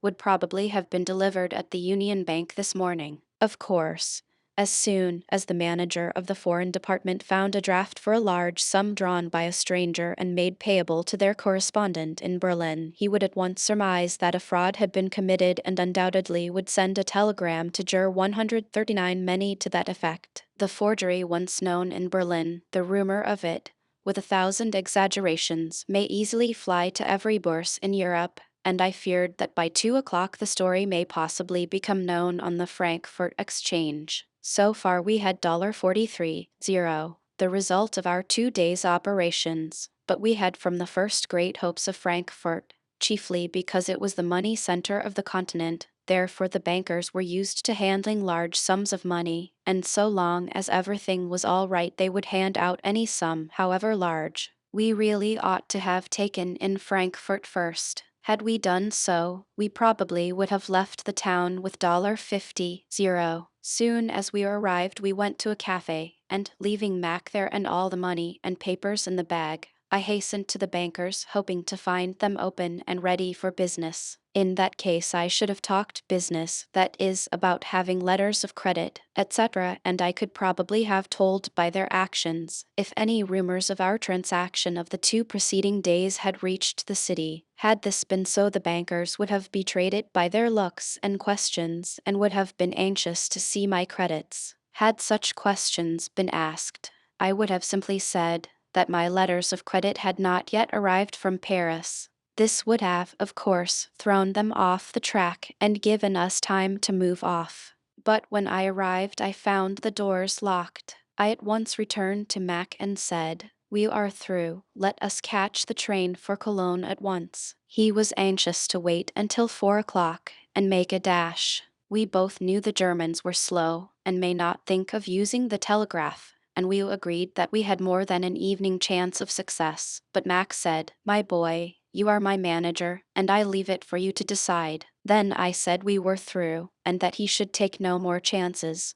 So we settled it right there, 140 in the little French-German cafe, and taking out all the letters and every scrap of paper we destroyed them. This decision, of course, brought a great relief, for the strain had been greater than either of us had been willing to confess to the other. So, easy in mind, we ordered lunch. Of course, we would have no news of George until we met in London. We had no anxiety about him. We felt certain he would come out all right. While waiting for the train we discussed the future, and took it for granted that he would secure as much as we had done. We counted ourselves possessors of $90.00. Of this, fully $10.00 would go to our 3 honest detectives in New York. We would spend about another $10.00, leaving us about $23.00 each. Making this calculation, we sat down, and with the cash safe in our hands we began planning for the future. Did we say, "Now we have a sum of money ample to start us in an honest business, and, as we have promised, we will quit"? Nothing of the kind. We simply ignored our many promises and resolutions. Our ideas had grown with our success, and we felt poor, so we quickly came to the conclusion that it was the part of wisdom, since we were already so far in, to secure $100.00 each, and then to call a halt. So there in Frankfurt, in the very hour of our success, we found ourselves planning new schemes, and further down the Primrose Way. Soon after the noon hour the train started, but first I took Mac's tall hat to the hatter's and left it to be ironed, this, of course, to get rid of it and leave no trace behind. Then, returning to the cafe, we started. I fell behind and we made our way separately to the depot. Mac had absolutely nothing about him save $2.00 in French paper and gold. I had over $40.00 in notes and some gold in my bag. He bought a ticket for Amsterdam, and I one for Belgium, both taking us through Cologne. I saw him safe into a car, while I sauntered carelessly up and down the station, swinging my bag and staring at everything. As the train was about to start I entered another carriage. The railway from Frankfurt to Cologne follows the river bank for the entire distance. We quickly passed Bingen, Mainz, Koblenz, and about dusk reached Cologne. This is an important junction, and here we had to change cars, having 20 minutes to wait. Both of us went direct to the cathedral. It is close to the station, and there we had a few minutes talk. Here Mac threw away his ticket to Amsterdam, and I gave him mine to Brussels. We agreed to take separate cars at the station, but at the first stopping place I was to join him in his compartment, for we had before us an all-night ride to Ostend, the rival port to Calais, where we would embark for Dover. At the depot I purchased a ticket to London via Ostend. We left Cologne all right, and at the first station out I alighted and joined him. We had a pleasant all-night journey, arriving very early the next morning at Ostend. How lovely the sea looked, with the morning sun shining on its restless waves. We got to Dover without accident, and 2 hours after the express landed us in London, and we drove at once to our appointed rendezvous, the Terminus Hotel, London Bridge. Chapter 14. I Play the Silver King. The next morning we all drove to Hampton Court, the creation of Wolsey, and when tired we went to the Star and Garter. There we talked over matters, and came to the conclusion we must have 100,000 apiece before we could afford to settle down at home. We resolved to send off the percentage to Irving and Company, and to pay all debts we were owing at home. Mac's heart went out to his father. He longed for reconciliation, and he determined to send him $10 and so make good the money his father had given him to establish himself in New York. At the same time write the old gentleman he had made a big strike in a cotton speculation, in order to explain his having so large a sum to spare. Our accounts were pretty well mixed up, and I hit upon a novel way to settle them, and give each of us an equal start. My proposal was that we should pool everything, to put every dollar we had in the world on the table then and there, and let the firm assume all obligations, purely personal as they were, save only the Irving percentage, and pay them from the general fund, then divide the balance. This was agreed to, and the queerest balance sheet ever made out was soon ready. 3 or 4 shots rang out. Our train was off the track. Page 281. 3 or 4 shots rang out. Our train was off the track. Page 281. We all had planned certain gifts and presents to friends in America, a considerable sum in the aggregate. All the cost of this was assumed by the firm. The main item was $10,145 to the New York police. When the balances were finally struck, nearly $30 had disappeared from our cash capital, but on the whole it was a good plan. It drew us all closer together, consequently increased our faith in each other, and at the same time prevented all chances of future dispute. This matter settled, we determined to have a little recreation by taking a tour in Italy. After studying guidebooks and routes, we resolved to take a steamer from Southampton to Naples, spend a few days there in seeing the town and visiting Pompeii, etc., then north to Rome. We had made considerable preparation for our tour when a circumstance arose that not only changed our plans, but in the sequel changed our lives as well. We had been paying another visit to Hampton Court, and in place of dining at the Star and Garter we returned by boat on the Thames and dined at Cannon Street Hotel. Before going to the hotel we took a stroll down Lombard Street, and arriving at the intersection of streets opposite the Bank of England, we came to a halt.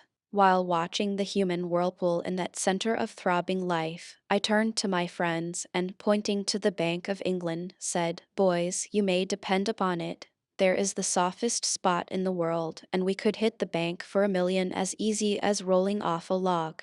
No response was made at the time, and the casual remark was apparently forgotten. Well for us if it had been. The next day we went for a drive to Windsor, and were to dine at a famous old roadside inn. On arriving we, of course, visited the castle, and, while viewing the decorations in the stately throne room, Mac stopped us with a remark that something I had said the day before had been sticking in his mind. He went on to say that we wanted 100,000 apiece in order to return home in good shape, that the Bank of England had plenty to spare, and it was well for the lightning to strike where the balances were heavy. The bank would never miss the money, and he firmly believed 146. The whole directorate of the fossil institution was permeated with the dry rot of centuries.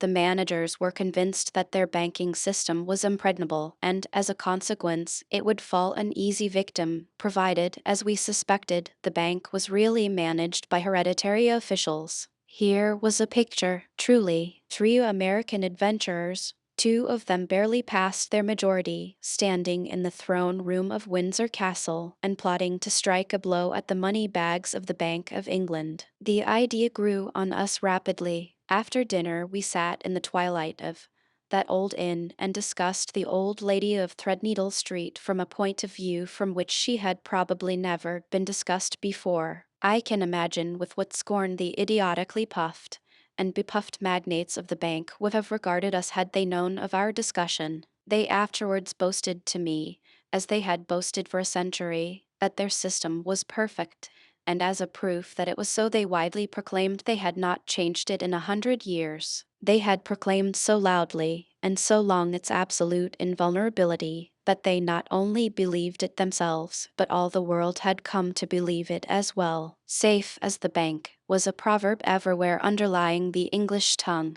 In our discussion, we speedily came to the conclusion that any system of finance unchanged in detail for a century, belief in the perfection of which was an article of faith not alone with the officials charged with its management, but with the people of England at large, must, in the very nature of the case, lie wide open to the attack of any man bold enough to doubt its impregnability and resolute to attack. What a figment of the imagination this boasted impregnability of the Bank of England was, the sequel will show. And as for those masters of finance, those earthly Joves of the financial world who sat serene above the clouds, the governor and company of the Bank of England, they soon had the whole money world shaking with laughter when they stood revealed the simple Simons they proved to be. We wanted 100,000 apiece now, and had resolved to get it from the Bank of England. Such was our confidence that we never thought failure possible. Truly, if there ever was a plan laid in ignorant enthusiasm, this was one. Here we were,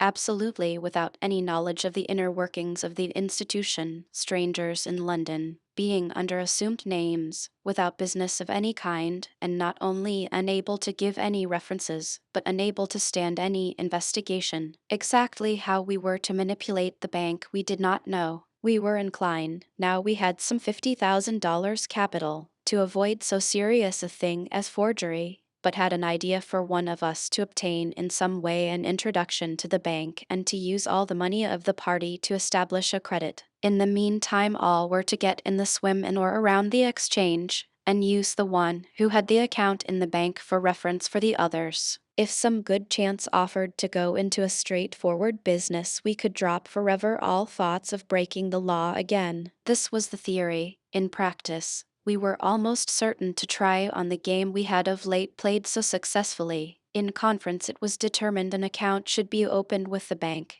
Anyway, after that was done we could decide what use to put it to. As I had not yet shown up in the previous transactions, I volunteered to go to the front in this, so, telling my two friends to go to the Continent, Italy, if they liked, I would remain in London and manage to get the account started. They took me at my word, and a day or two after sailed from Liverpool to Lisbon and passed through Portugal to Spain, visiting the chief cities of that country. I was left alone in London, and began prospecting at once. 148 setting all my wits at work to see how I could manage to get an introduction to the bank. I had only $20 to start the thing with, as we did not think it policy to risk our entire capital in one place. My first idea was to find some solicitor of standing who kept his account at the Bank of England, to give him a retaining fee of GBP 100 to act as my legal adviser, telling him some fairy tales about establishing a branch firm in London, and engage him, as soon as we started, to devote all his time to our business at a fat salary. But there were many objections to having a lawyer to introduce me, they being wide awake and liable to scrutinize too closely. If one should depart so far from his policy of caution as to introduce a new client, he may, after the introduction, easily notify the bank that I was a stranger to him and perhaps advise them to investigate, and investigation was the one thing I must avoid. Of course, one is supposed to give reference, evening if introduced. Although I had no acquaintance with this bank's methods, yet I was confident that all those at the top must be a stupid lot of red tape sticklers, and I resolved to do my business with them alone. I was pretty sure that the routine of an introduction once well over, so as to give me access to the officials, they could be easily satisfied and made to help on the fraud, in place of being obstacles.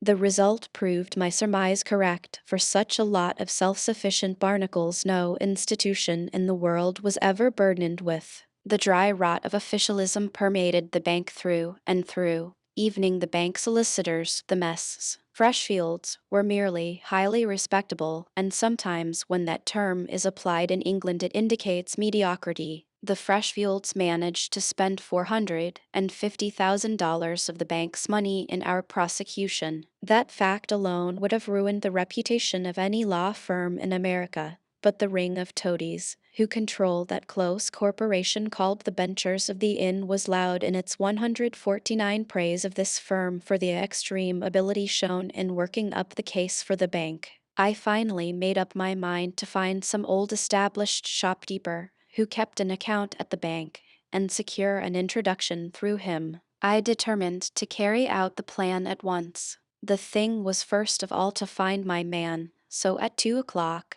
that afternoon I stationed myself near the bank to watch depositors coming out and then follow them. 4 out of 5 depositors, when they take money to the bank, come out examining their passbooks. That afternoon I followed several. Of these I selected 3. One was an optician and electrician, an old established firm, doing a large business. Another was an East India importing house. The third was Green and Son, tailors. The next day I went to the optician and purchased an expensive opera glass, and had him engrave on it, "To Lady Mary," from her friend, and paid him for it with a GBP 100 note.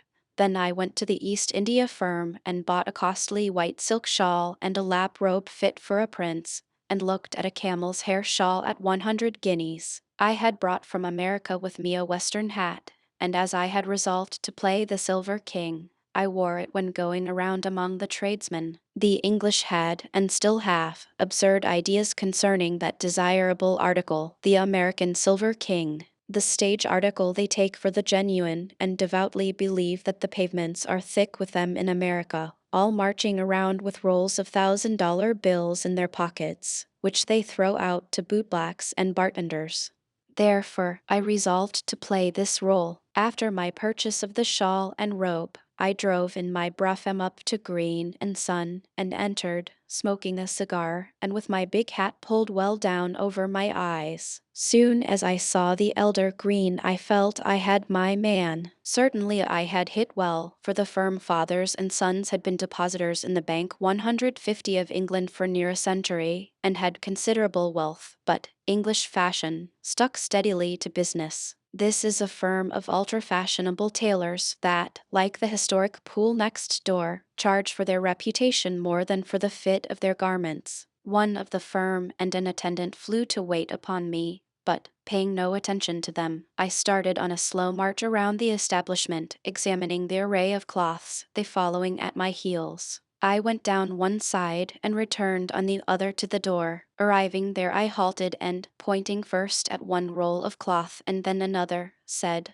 "1 suit from this, 3 suits from that, 2 from that, a top coat from that, another from that, another suit from that, 1 from that. Now show me some dressing gowns." The first shown was 20 guineas. I instantly said that would do. One may be certain the tailor and his assistant flew around, one to measure and the other to write the measurements of this American sheep that Providence had led astray into their shop. When asked my name and address, I gave F. A. Warren, Golden Cross Hotel, and then, for fear I may forget my name, I made a memorandum of it and placed it in my vest pocket. They bowed me out, evidently greatly impressed with my taciturnity, and especially my big hat, confident also that they had hooked a fortune in a genuine American Silver King. I entered the brougham and drove directly to the Golden Cross Hotel, Charing Cross, and there registering F.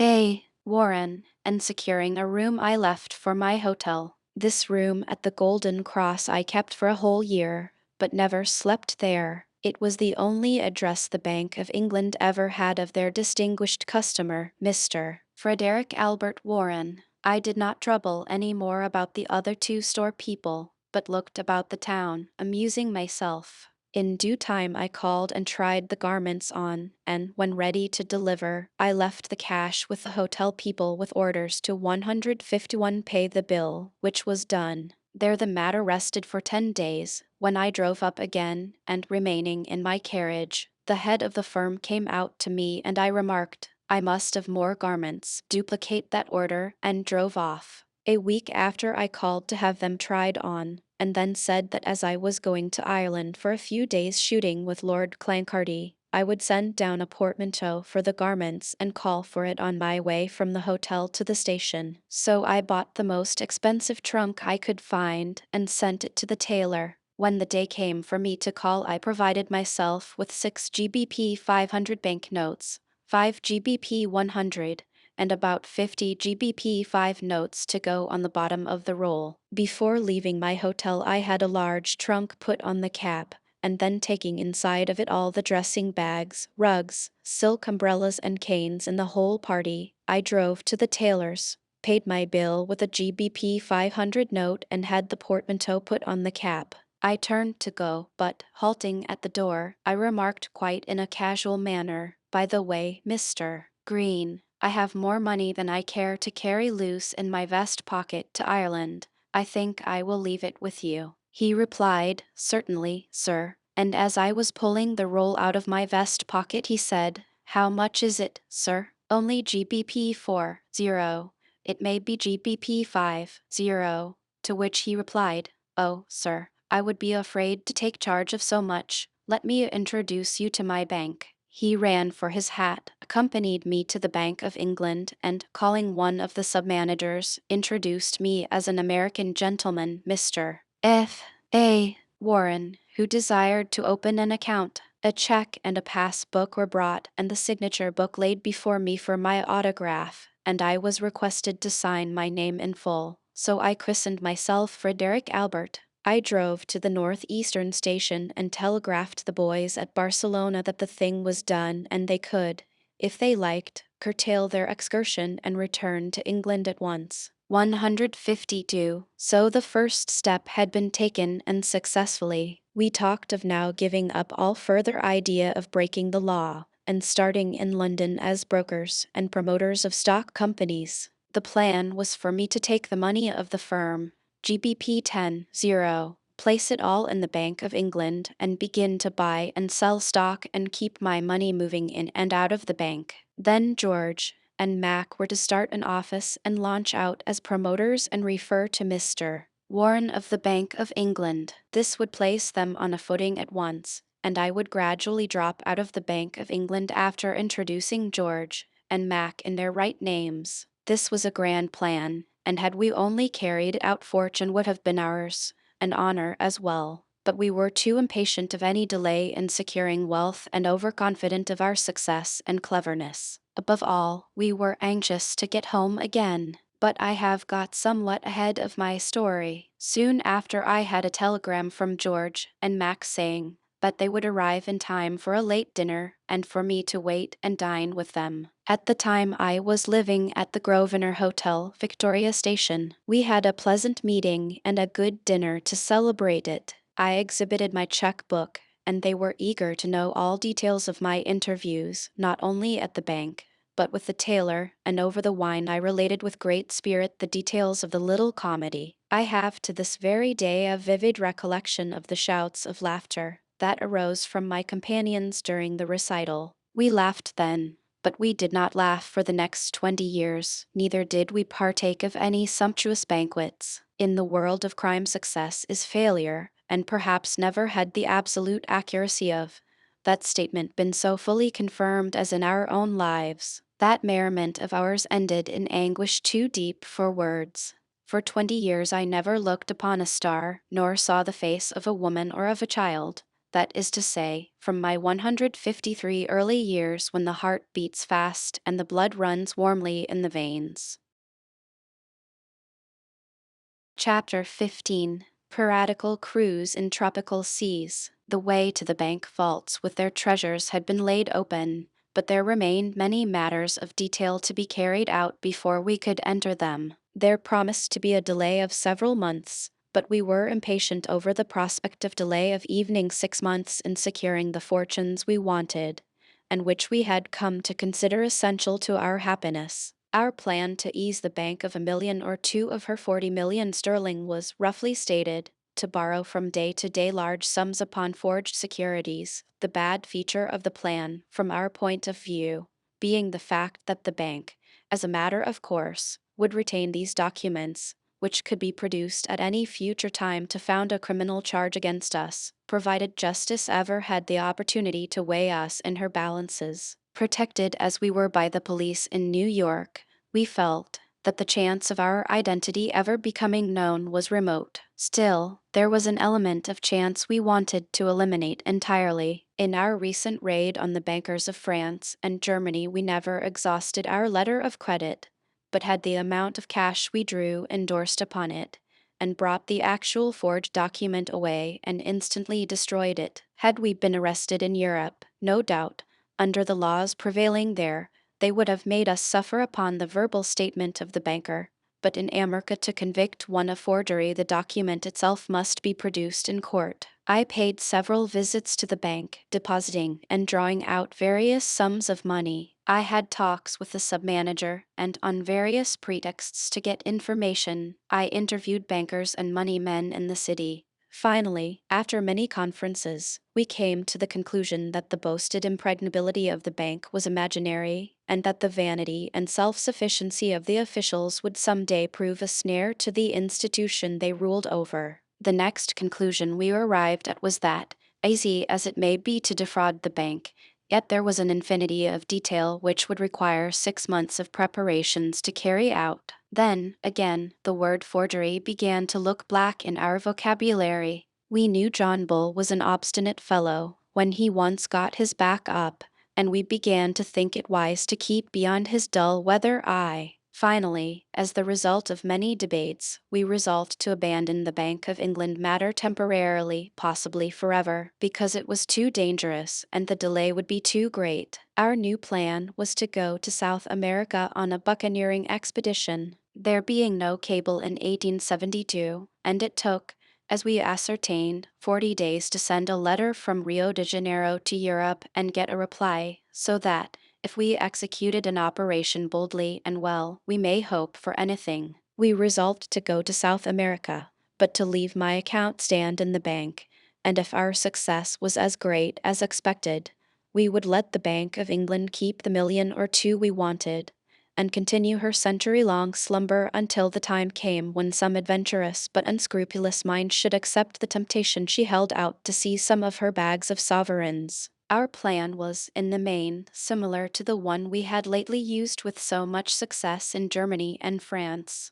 Only in this case we proposed to use the credit of the London and 156 Westminster Bank, and therefore obtained the documents required to carry through such an operation successfully. The steamer Lusitania of the Pacific Steam Navigation Company was advertised to sail on the 12th, and we determined to go by her. Our plan was to go on the same steamer, to be ever within supporting distance of each other, and yet pretend to be strangers, or if associating together, to act so as to make all observers think our acquaintance merely casual. Mac had his tickets in the name of Gregory Morrison. He carried letters of introduction to Ma and Co., who had branches in all the coast cities down the coast, including Montevideo and Buenos Aires on the east coast, and Lima, Valparaiso, and Callao on the west. The steamers of the Pacific Steam Navigation Company, leaving Liverpool, touch at Bordeaux, Santander, and Lisbon, then are off 60 miles away to Rio, never slowing the engines for a moment during the voyage. 2 days at Rio to discharge cargo and take in coal, then off again to Montevideo, discharge cargo and coal again, then away round the Horn, and thousands of miles up the west coast, touching everywhere to land mails and passengers. Finally, after 14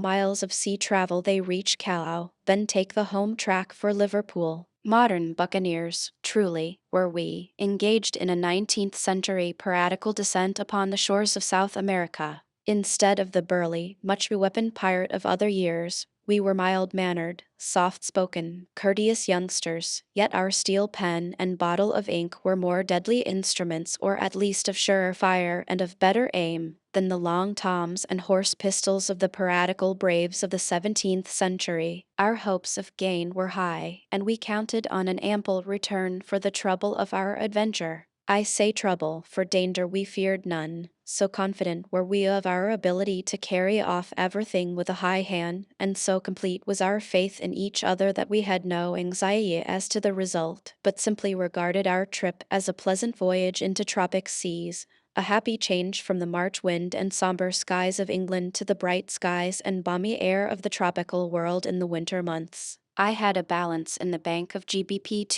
335, and we, as a matter of policy, wanted to have our capital ready at hand. The bank has a rule that a depositor must never have less than GBP 300 to his credit. My friends were somewhat skeptical as to whether the bank did not regard their new customer, F.A. Warren, with some suspicion and as a depositor to be watched. My personal relations with the bank people convinced me everything was all right, but to convince my friends I determined to give them a proof that the bank would break their rule on my account.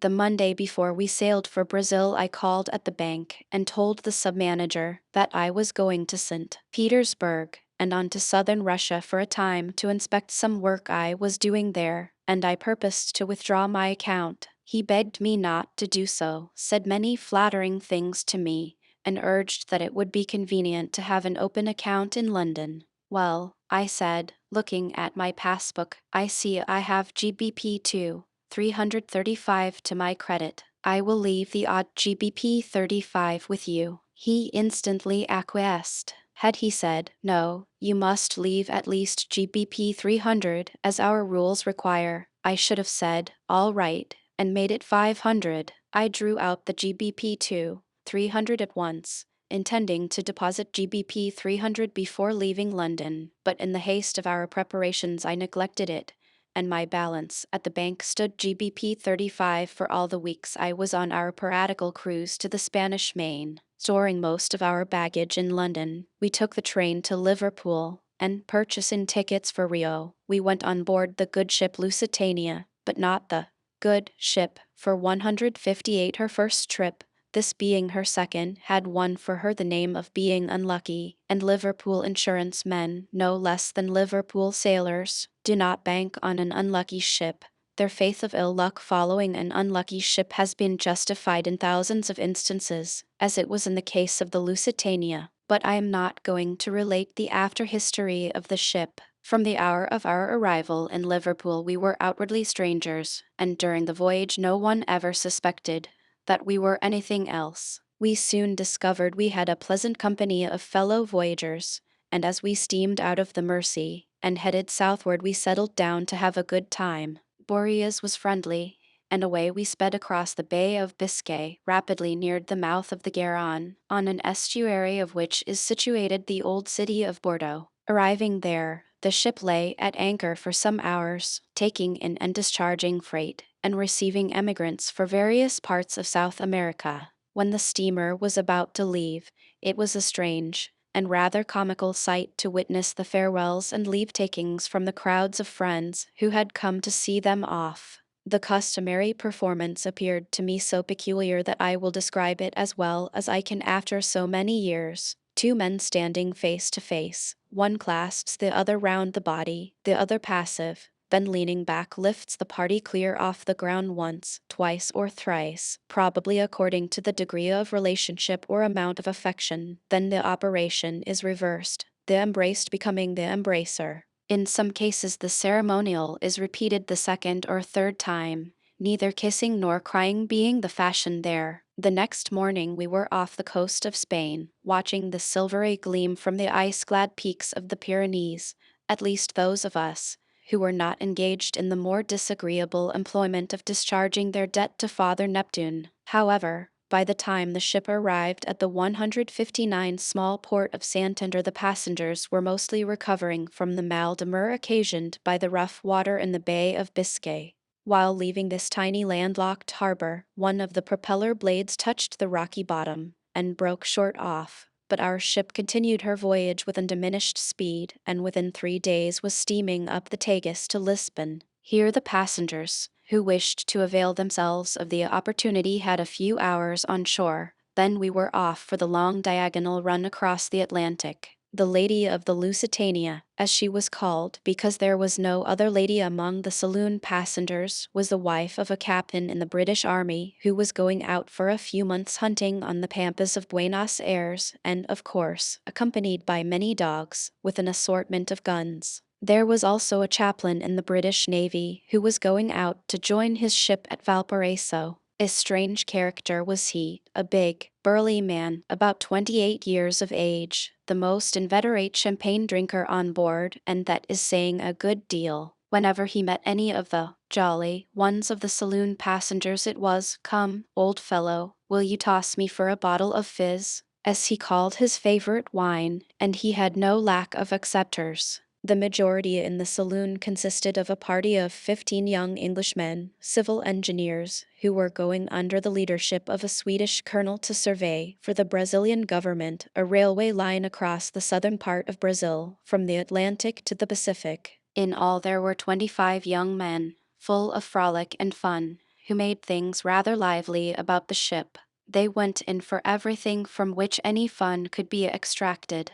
At the equinoctial line they roped in the greenhorns to look through the field glasses at the line, and having fastened a hair across the field of view, of course, we could all see it plainly. Father Neptune came on board, and those of the crew who had never crossed the equator were hunted out of their hiding places, dragged on deck.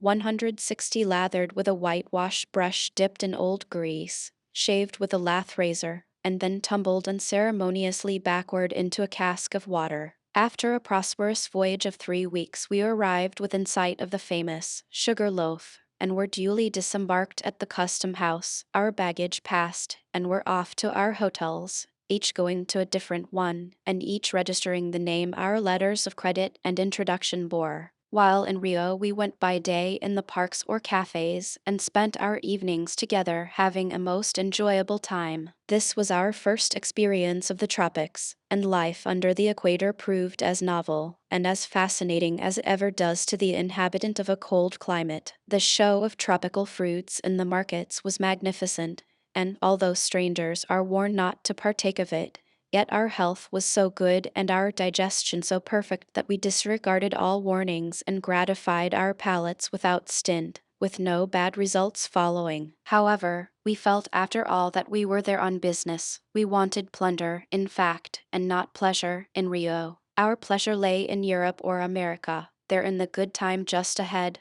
when, as moneyed men, we returned and, surrounded by those nearest and dearest, we would enjoy life to the full. Mac was the grand swell of our party, and wanting to excel us all in his financial successes, was eager to go to the front. Accordingly, we fixed everything so that he could everywhere strike the first and the heaviest blow. Of course, on our 22 days' voyage we had ample time for discussion, and before we passed the equator had settled on our plan. First of all, it was agreed that one of the party should keep his neck out of the noose, to stand by if either of the others came to grief.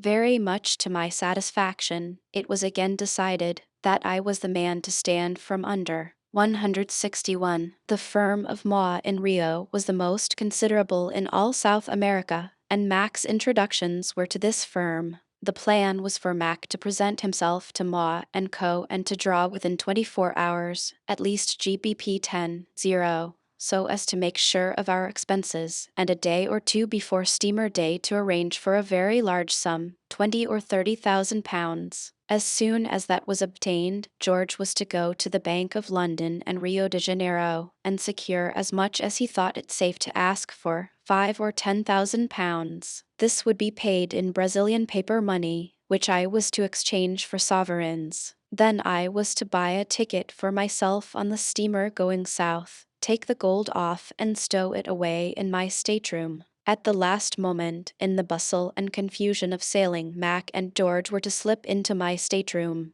conceal themselves and sail with the steamer, and when once out of the harbor, to see the purser, explain that they had arranged with a friend to purchase tickets, but, as he had not put in an appearance, they would be obliged to pay a second time. We purposed to go down the east coast, and up the west to Lima, visiting the cities. As we went from Lima, we would go to Panama, there catch the steamer to San Francisco, and after a pleasant sojourn in California go overland to New York with $1,000,000.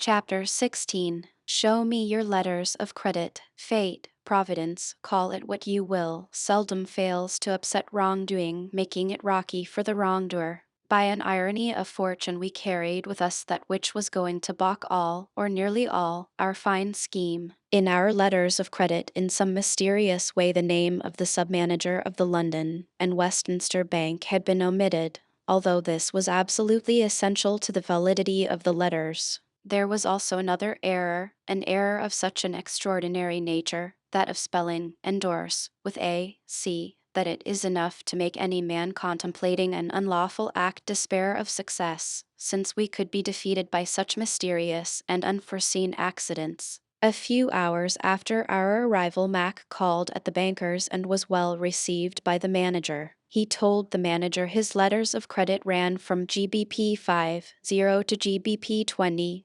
each, and that he should want GBP 10 the next day. Would they have it ready? The next day he went to the bank, George and myself being posted outside. In 10 minutes he reappeared with a square bundle under his arm. He smiled as he passed us, and, turning a corner, entered a cafe, where he joined us. His bundle contained GBP 10 in Brazilian bank notes. He assured us that everything was serene at the bank, that he could have GBP 100 if he wanted to ask for it. 165. I had already been to the 3 largest money brokers and arranged to buy gold, so, leaving Mac and George, I got a sole leather bag we had for the purpose, and hiring a stalwart black porter, went to the brokers. I bought sovereigns for the whole GBP 10. It was 10 bags with £1,000 in each. The weight was 168 pounds. The black fellow put it on his head and followed me to my hotel, and found it a pretty good load, too. So here we had one big fish landed, and confidently counted on several more. I related above how we had in some incomprehensible way omitted putting on the letter of credit the sub-manager's name. How could we have committed such a blunder? My answer is that this is only another example of the unforeseen, something ever happening to defeat any anticipated benefit from ill-gotten gains. The next day Mac went to the bankers again and was requested by the manager to show the letter of credit on which was endorsed the £10,000 he had drawn against it. Looking at the letter, the manager said, "This is singular. There is only the name of Mr. Bradshaw, the manager, on this letter. J.P. Ship, the sub-manager's name, should be on the credit as well." And then he went on to say that some time since they had been notified by the London Bank that all letters issued by them would bear 2 signatures. Mac was a man of nerve, but it required all he had not to betray his uneasiness. He said he really could not say how the omission had occurred. He supposed it must have been accidental, but he would examine his other letters as soon as he went back to the hotel. The look of chagrin and vexation on Mac's face when he came out was a sight to see, and one that is as vivid in my memory now as in that far-off day in 1872. He went direct to the hotel, and there George and I soon joined him. We sat down and looked at each other. The game apparently was up, and we were a sorely disgusted 166 party. We did not fall out with or reproach each other, but felt we deserved a kicking. We did not ask each other any questions, but I know our faces all wore a sadly puzzled look as we repeated mentally how could we have made such an oversight. But soon another blunder, the misspelled word, was to crop up, that made this one of the omitted name seem as a fly to an eagle. Mac and I thought the game up, and were mentally planning for flight, but George, being a man of extraordinary courage and resource as well, declared we could and would retrieve the blunder. He declared a bold step must be taken, that, as the bankers had only seen the one credit, the name of Ship, the submanager, must be instantly put on the others. We had the genuine signature of J.P. Ship on a draft, and Mac at once sat down to write it on all the letters. It was a trying ordeal for him, Mac's nerves having had a wrench. He was a temperate man, but under the circumstances we advised him to take a glass of brandy to steady his nerves. Then placing the genuine signature before him and the forged letters, he began to put in the name. The signatures were not well written, but under the trying circumstances they were wonderfully well done. All this had taken place within half an hour after he had left the bank. It was a trying ordeal, but Mac was quite willing to do as George advised. That was, that he should take several of the letters and march boldly into the bank and say, "Here are my letters, they are all right. Both signatures are on all my letters but the one, and from that the second signature has been in some way omitted." George's last word to Mac was, "Rely upon us to extricate you from anything. Keep cool. Act up to the character you have assumed. They can never fathom that the names could have been written in so short a time. Boldly offer them more exchange on London, and if there is any hesitation say you will transfer your business to the English Bank of Rio at once." He started on his decisive errand, followed by us, in a miserable state of anxiety. He was not long in the bank, but returned empty-handed. Upon meeting at the designated place, he informed us the manager was evidently agreeably surprised when shown the letters with both signatures, and transferred the endorsement from the letter that had but one signature to one with two. Once more we had matters all right, and the broken place patched up again, but it behooved us not to do so any more. But we did. During our stay in Rio we saw much to interest us. The Negro was very much in evidence. Slavery was still the law of the land. All the toil and burden-bearing falls to the poor slave's lot. One day we all three took an early train and alighted at a small hamlet on the border of a stream about 30 miles from Rio, beyond the ranges of mountains that hem in the city. We managed to find some saddle mules and started to see the country. We rode for some miles through a land covered with mound-like hills, no sooner coming to the bottom of one than we were ascending another. These hills are covered with coffee bushes filled with red fruit, about the size of a cherry, each containing 2 kernels. The coffee was being picked into large flat baskets by slaves, which, when filled, they carried away on their heads to the drying grounds. The roads were bordered with orange trees loaded with luscious fruit, too, which we helped ourselves. After a time we turned into a bridle path and rode some miles through a dense forest. We emerged upon the outskirts of a coffee plantation, where the slaves were just on their way to dinner, and another half-mile brought us to the planter's residence. 30 or 40 slaves of both sexes and all ages were grouped upon the grass, engaged in eating a black-looking stew out of metal dishes, their fingers serving for knives, forks, and spoons. Seeing 3 horsemen ride out of the forest, they stared in stupid wonder, until one more intelligent than the others went in search of the overseer. Soon a white man appeared, and in response to Mac's "Parlate Italiano," came the smiling answer, "Si, signor," proving, as we wagered he would be, a native of beggarly, sunny Italy. The overseer showed us over the place, and explained all the processes of preparing coffee for the market. In one corner of a large, unpainted building was what he called the infirmary, and a comfortless-looking place it was.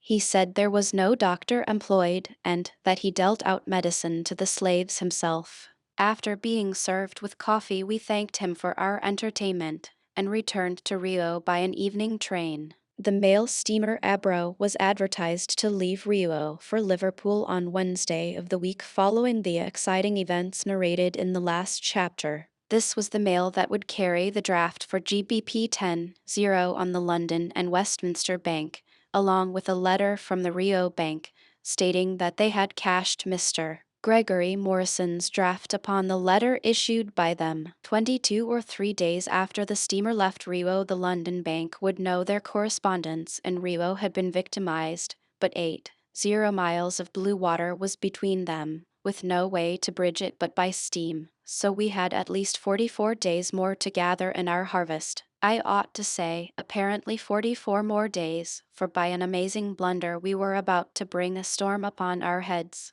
The steamer we purposed to load our money on and ourselves, too, was the Chimborazo, advertised to arrive on Tuesday and to leave for the River Plate and the West Coast the next day. So it was agreed that on Monday Mac should go to the bank and arrange to cash his letters for 20 or 30,000 pounds and go the next day for the money. As soon as Mac came from the bank and announced that all was well, another of us was to call at the Bank of London and Rio and the River Plate Bank, present his letters of introduction 169, and ask in each bank to have the 5,000 pounds or 10,000 pounds ready the next day. They purposed to call about 11 o'clock, so as to give me time to exchange the Brazilian bank notes for sovereigns and to buy my ticket by the Chimborazo, to secure my stateroom and to take the gold to the steamer, and, above all, to get my passport vised by the police. Monday came. We expected a nervous day, not such a paralyzingly nervous one as it proved to be. In fact, a nervous Tuesday followed a nervous Monday.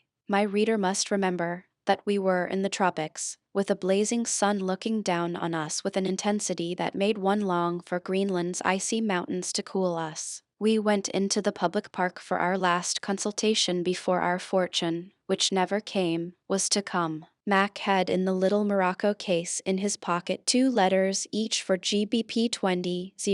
Certainly no man in the world, save him, could have carried off such a game played for such high stakes. Handsome in person, faultless in address, cool in nerve, a master of all the languages spoken in Rio, Portuguese, Spanish, Italian, and French. Above all, he had a boundless confidence in himself. What an honorable future may have been his but for his youthful follies. Truly he could have achieved a wonderful success in any honorable career. Unhappily for him, he, like thousands of our brainiest youth, had entered the primrose way. In our youthful fire and thoughtlessness we saw only the flowers and heard the siren's song, but at last the primrose way led us down into a gloom, where all the flowers withered and the gay songs turned into dirges. Looking at his watch, Mac jumped up, saying, "It is 10:45 and time to be off." So he started for the bank, we following at some distance, our nerves all on the stretch. We felt that our lives and fortunes were trembling in the balance. The minutes dragged like hours.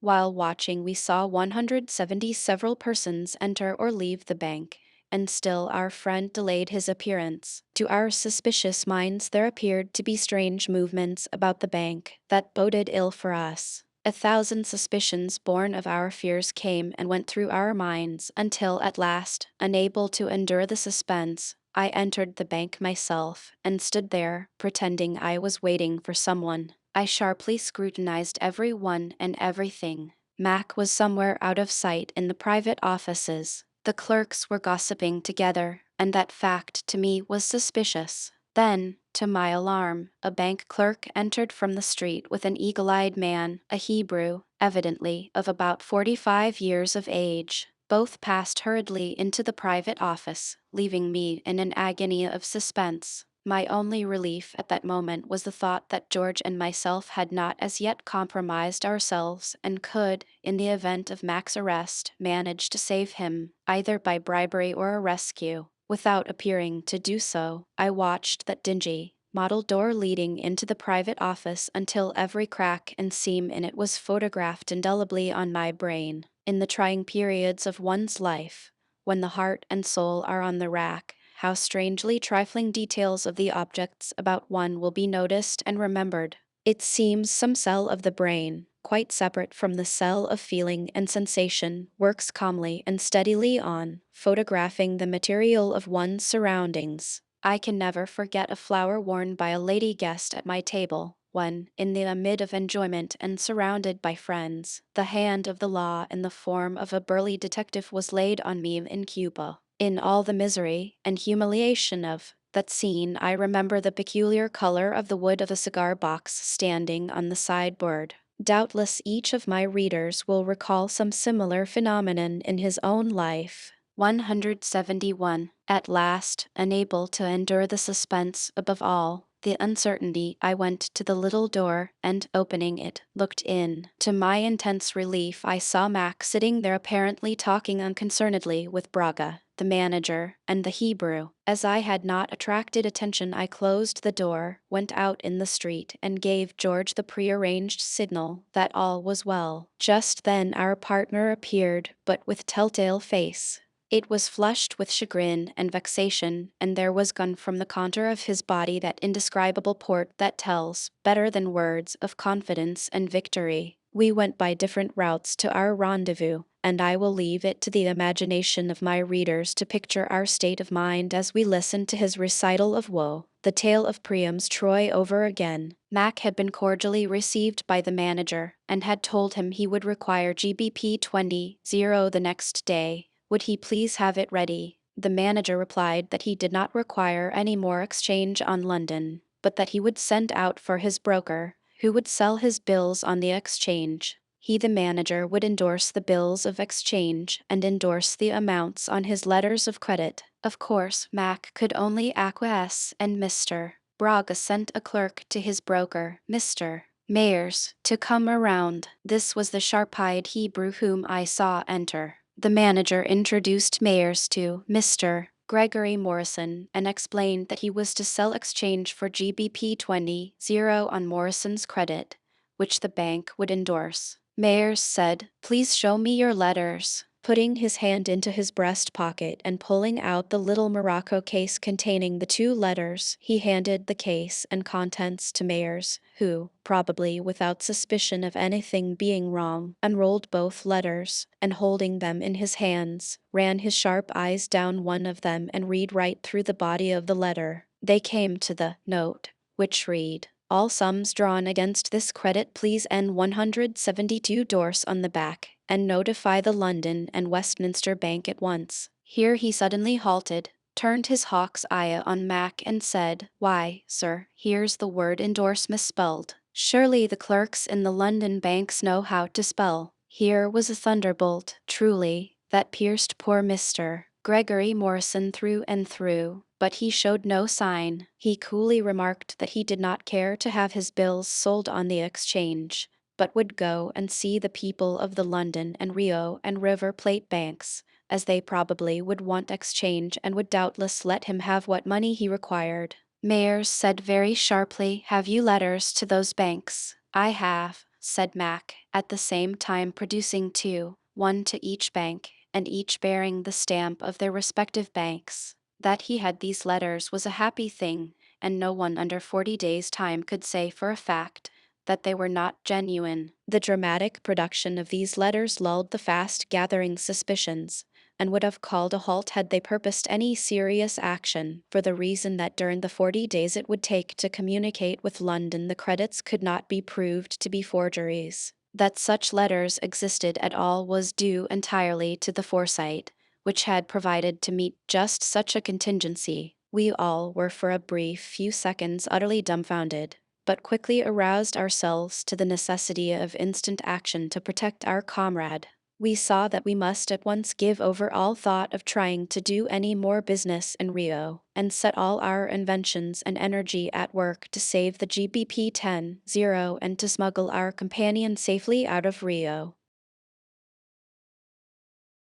Chapter 17. Once more we sail the seas over. Here in our country we know nothing of the annoyances and humbuggery of the passport system, but now, as in 1872, every person desiring to leave Brazil must be provided with a passport, if a foreigner, from his own government, if a native, one from the government of Brazil. When ready to leave the country he must take his passport to police headquarters and get it vised, at the same time notifying the police of the steamer he proposes to sail on. leaving the passport with the agent from whom he buys his ticket. The latter, after ascertaining from the police that the intending passenger is not wanted by the authorities, transmits the passport to the purser of the steamer, who, in turn, hands it to the passenger after the vessel is at sea. It will be seen that these regulations make it difficult for a suspected person to leave Brazil by the regular channels of communication, and there are no back doors of escape in that country. Once in any seaport town you must, if you leave at all, sail out of the harbor mouth, for in the other direction, that is, inland, one is confronted by the mighty tropical forests, the greater portion of which has never been looked upon by the eye of man, and between all the seaports the same impenetrable forest stretches. So, straight out of the harbor between the Sugar Loaf and Fort Santa Cruz, Mac had to sail. How he should do so with safety was the problem we had to solve. In this venture at 174 would not do to have any blunders.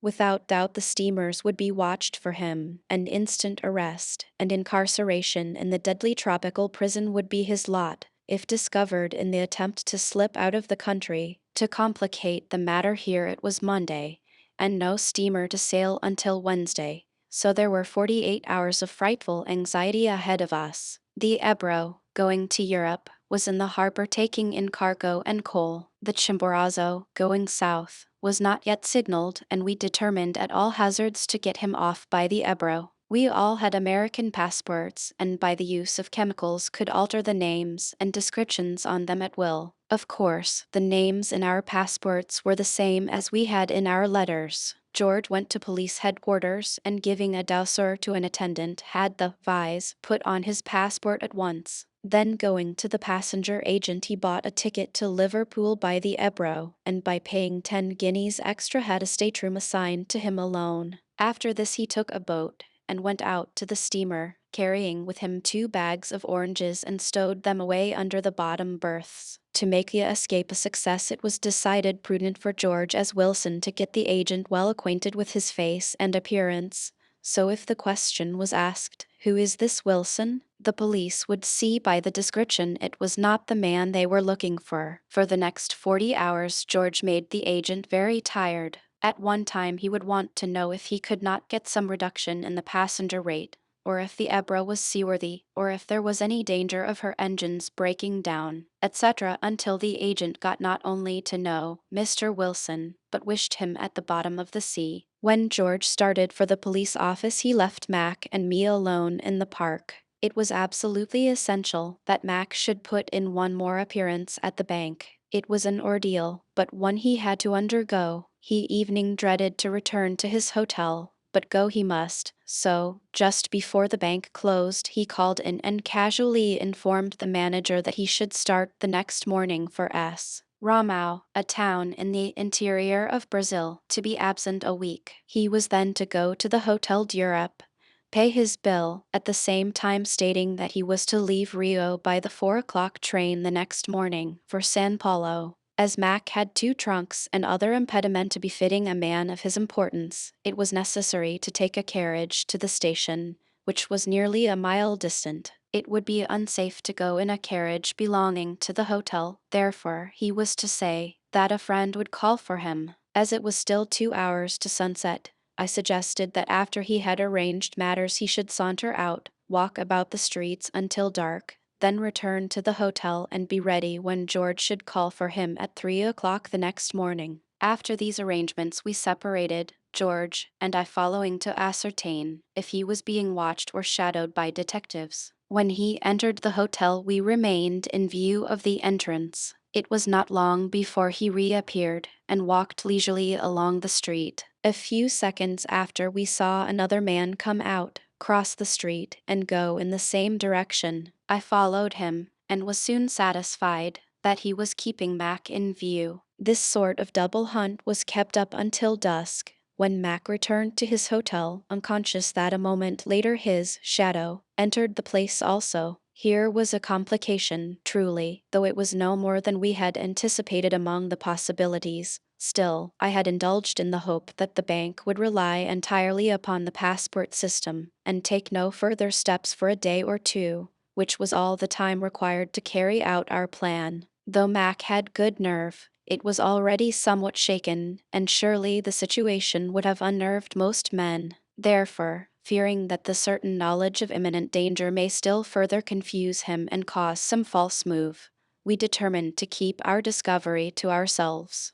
George next proceeded to an obscure part of the town, and stopping at a small but respectable-looking tavern, he engaged a room for the next day, also a carriage, with an English-speaking driver, to be in readiness at 3 o'clock the next morning. Promptly at the hour he was at the livery stable, where he found the carriage ready, and was driven to the Hotel d'Europe. Sending the driver up to the office on the second floor, Mac soon appeared, and informed him that he had promised to take to the station a man who was stopping at the hotel. He is going to S. Rama by the same train, continued Mac, and seems a good fellow, for I had a long talk with him last night. Upon seeing signs of disapproval in my face, he explained, "Well, you know, he said he could not get a carriage at so early an hour in the morning, and I thought it could do no harm to take him in, and he is waiting upstairs." Here I joined them, and it would be difficult for the reader to imagine the effect of this surprising communication upon our minds, for it was clear enough that this was the very person who had been shadowing Mac the day before, and had skillfully ingratiated himself into his new friend's confidence. I could but admire his nerve in asking a contemplated victim for a ride to the station. I said to Mac, "What in the world can you be thinking of? Don't you see you are blocking our whole plan? Go up and tell him your carriage is loaded down with luggage, and express your regrets that you cannot accommodate him." During this time the baggage was being placed in the carriage, and as soon as Mac had dismissed his passenger, who for some reason did not show himself, we started rapidly for the station. On the way I requested him to avoid making any new friends until he should find himself well out at sea. I said, "It may be fatal to attract the attention of any one, or to let any one see you leave the train. Of course, this new acquaintance of yours is only a countryman, but it is not possible to foresee what disaster the least mistake or want of caution may originate. These cars are on the English system, divided into compartments. You must go into the station, stand near the ticket office until your new acquaintance comes, then observe if he buys a first class. If so, you take a second, and vice versa. Pay no attention to him, and let him see you get into your compartment, but keep an eye on his movements. In case he comes to get in where you are, despite the different class of the tickets, tell him the compartment is engaged. Everything depends on how you carry yourself through the next 20 minutes. A single false step, a word too little or too much, will surely prove fatal to all, for if anything happens to you, we remain in Brazil." In accordance with our prearranged plan, I stopped the carriage opposite the station, it being still dark. Mac alighted, went straight inside, and in a few minutes saw his passenger come puffing in, nearly out of breath. Unquestionably supposing Mac's baggage to be already on the train, he purchased a ticket, and after seeing his intended victim enter a compartment, got into another himself just as the train began to move. This was the vital moment for which Mac had been waiting, and, quickly opening the door on the opposite side, he stepped off on that side, hastily crossed to the other platform of the dimly lighted station, and made his way unnoticed into the street. While this was passing, I sat in the carriage, and it was not many minutes before I had the satisfaction of seeing Mac coming back. But for the benefit of the driver we then had a dialogue somewhat as follows. "It is too bad. Our friends have not arrived. What shall we do?" 178. "Well, I suppose we must go back to the hotel and wait for the afternoon train," I answered. "But I have paid my bill there," said Mac, "and do not care to go back." "Then," I replied, "meet me at the station, and I will look after the luggage." In case they recovered the trail, the information obtained from the driver would cause confusion and delay sufficient, I hoped, to enable us to get Mac out of Rio. I then told the coachman to drive me into the city. It was not yet daylight, but after a while I saw a sort of eating house and tavern combined, and had the carriage halted there. Alighting, I entered and said to the person in charge that I did not wish to disturb my friends at so early an hour,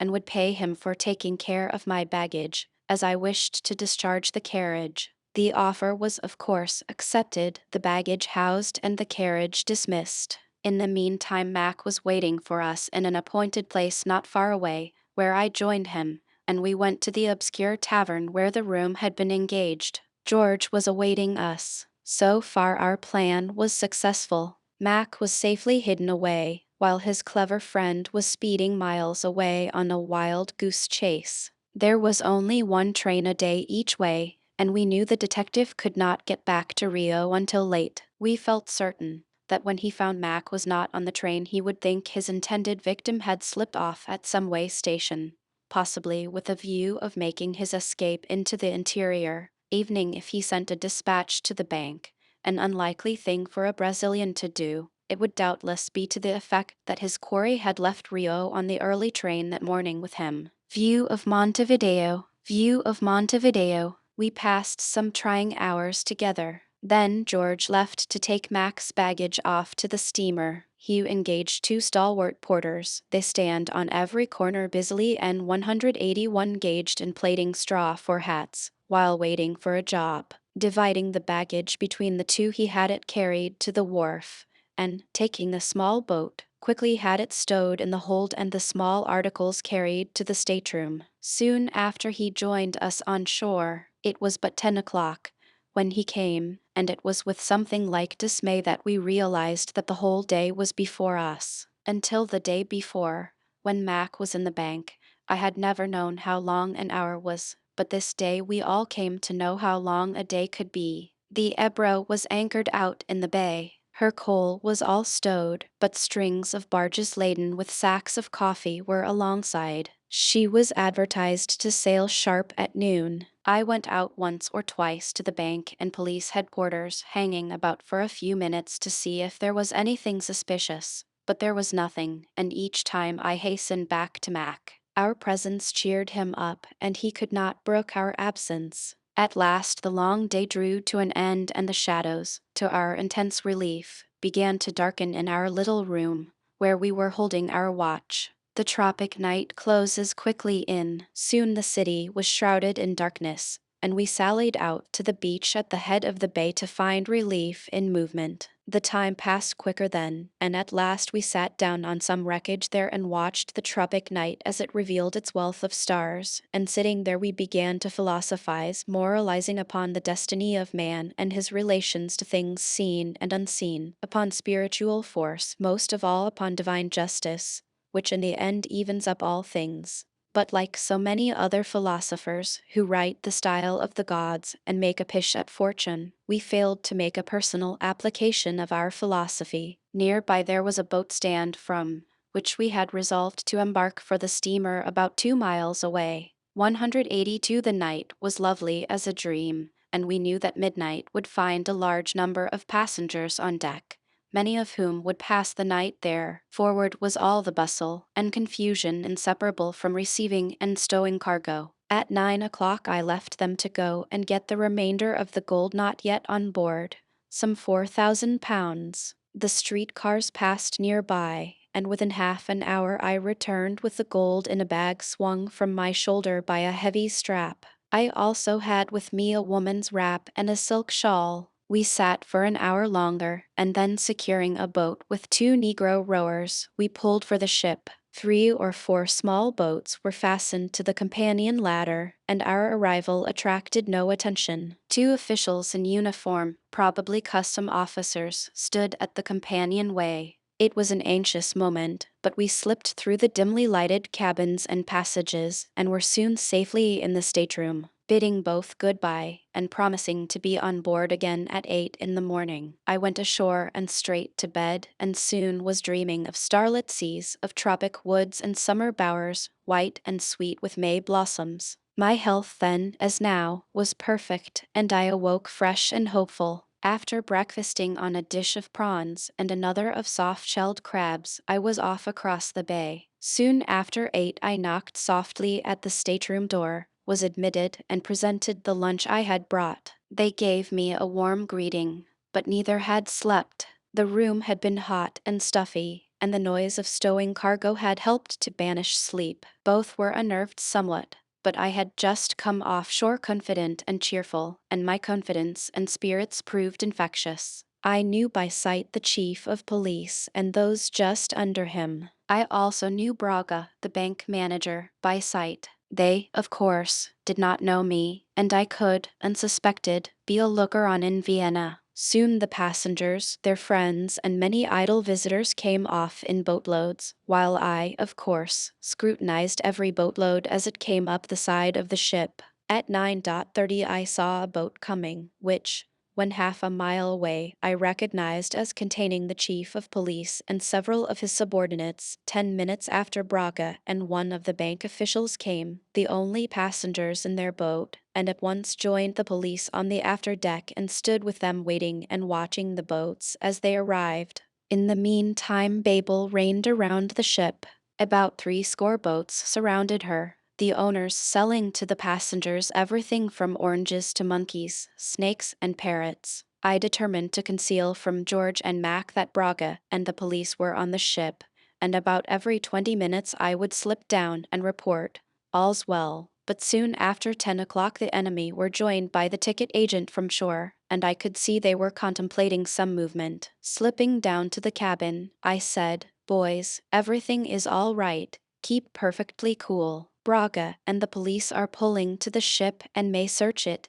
If so, it will take half an hour to get here. I will keep everything in my eye and give you ample notice." I then returned on deck and stood among the officials. They conversed in Portuguese, which was Greek to me. Soon the agent dived below and reappeared with the manifest of the passengers and an enormous heap of passports. After some conversation they sent the passports back. Then, headed by the agent and purser, manifest in hand, they began to verify the list and scrutinize the passengers in the staterooms. Once more I hurried below and reported. Mac was naturally very dignified, but divesting himself of coat, vest, and dignity at the same time, he planted himself under the berth. Very close and very hot quarters he found it, and we put the bags of oranges in front, disposing of them 184 so as to make it appear as if they filled the whole space, when in reality they were a mere screen. Then we opened the door to the fullest extent.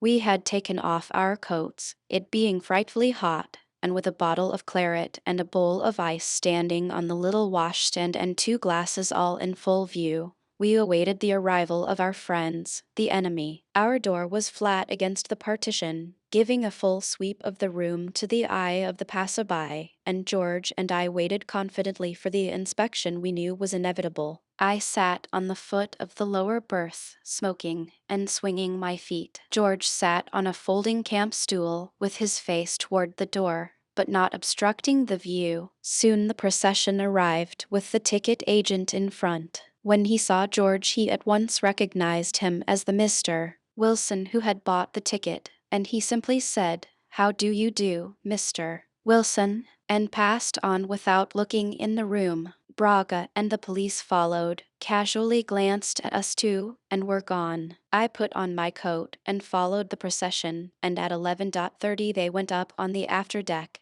evidently satisfied that their man was not on the ship, and contented themselves with watching new arrivals. I flew down, gave them the good news that the search was over, and poor Mac, half roasted, came from behind the bags of oranges. Declaring he was roasted alive and dying of thirst, he finished the bottle of iced claret. 10 minutes before 12 the bell was rung, and all people for shore were warned to leave. Soon we heard the pleasant sound of the steam winch lifting the anchor, and at noon precisely, to our relief, the screw began to revolve at quarter speed, and the Ebro to respond by forging slowly ahead. All boats fell off but ours and the police boat. At last, after giving a good look up and down the bay, Braga and the police entered the boats, and, casting off, soon were left behind. Once more, and for the last time, I flew down 185 to the cabin. They saw the good news in my face. Then, shaking Mac's hand in hearty farewell, we ran to the upper deck, down the ladder into our boat, and a moment later the big ship, pulling on full steam, left us astern, we ordering the boatman to pull hard after the ship. Mac soon appeared on the afterdeck, and waved his handkerchief to us in farewell. We gave him 3 cheers, and, excited and happy, with our long anxiety over, we returned to the shore, with Max sailing northward with Wilson's passport and ticket in his pocket, and all our money save £2,000 in his trunk. Our buccaneering expedition on the Spanish Main was over and all but a failure when comparing the GBP 10,000 we had captured with our magnificent expectations. Here was a gigantic and well-conceived scheme which had almost collapsed through trifles, which, to an honest enterprise would have been light as air, but which to us and to our plans were of crushing force, built up, as all schemes of wrongdoing are, on foundations of sand. To conclude very briefly the narrative of this expedition, I will here add that the day after Mac's departure, altering his passport to fit George's description, we sailed on the Chimborazo south to Montevideo. Upon our arrival we, with all other passengers for the town, were promptly put in quarantine for 10 days in a vile little island called in irony the Isle of Flowers, but the mails were fumigated and sent through, as were 2 additional mails arriving from Europe and Rio. When our quarantine was over we were permitted to enter the city. We found that some advice or rumor had reached there, and we feared to venture our letters of credit for money.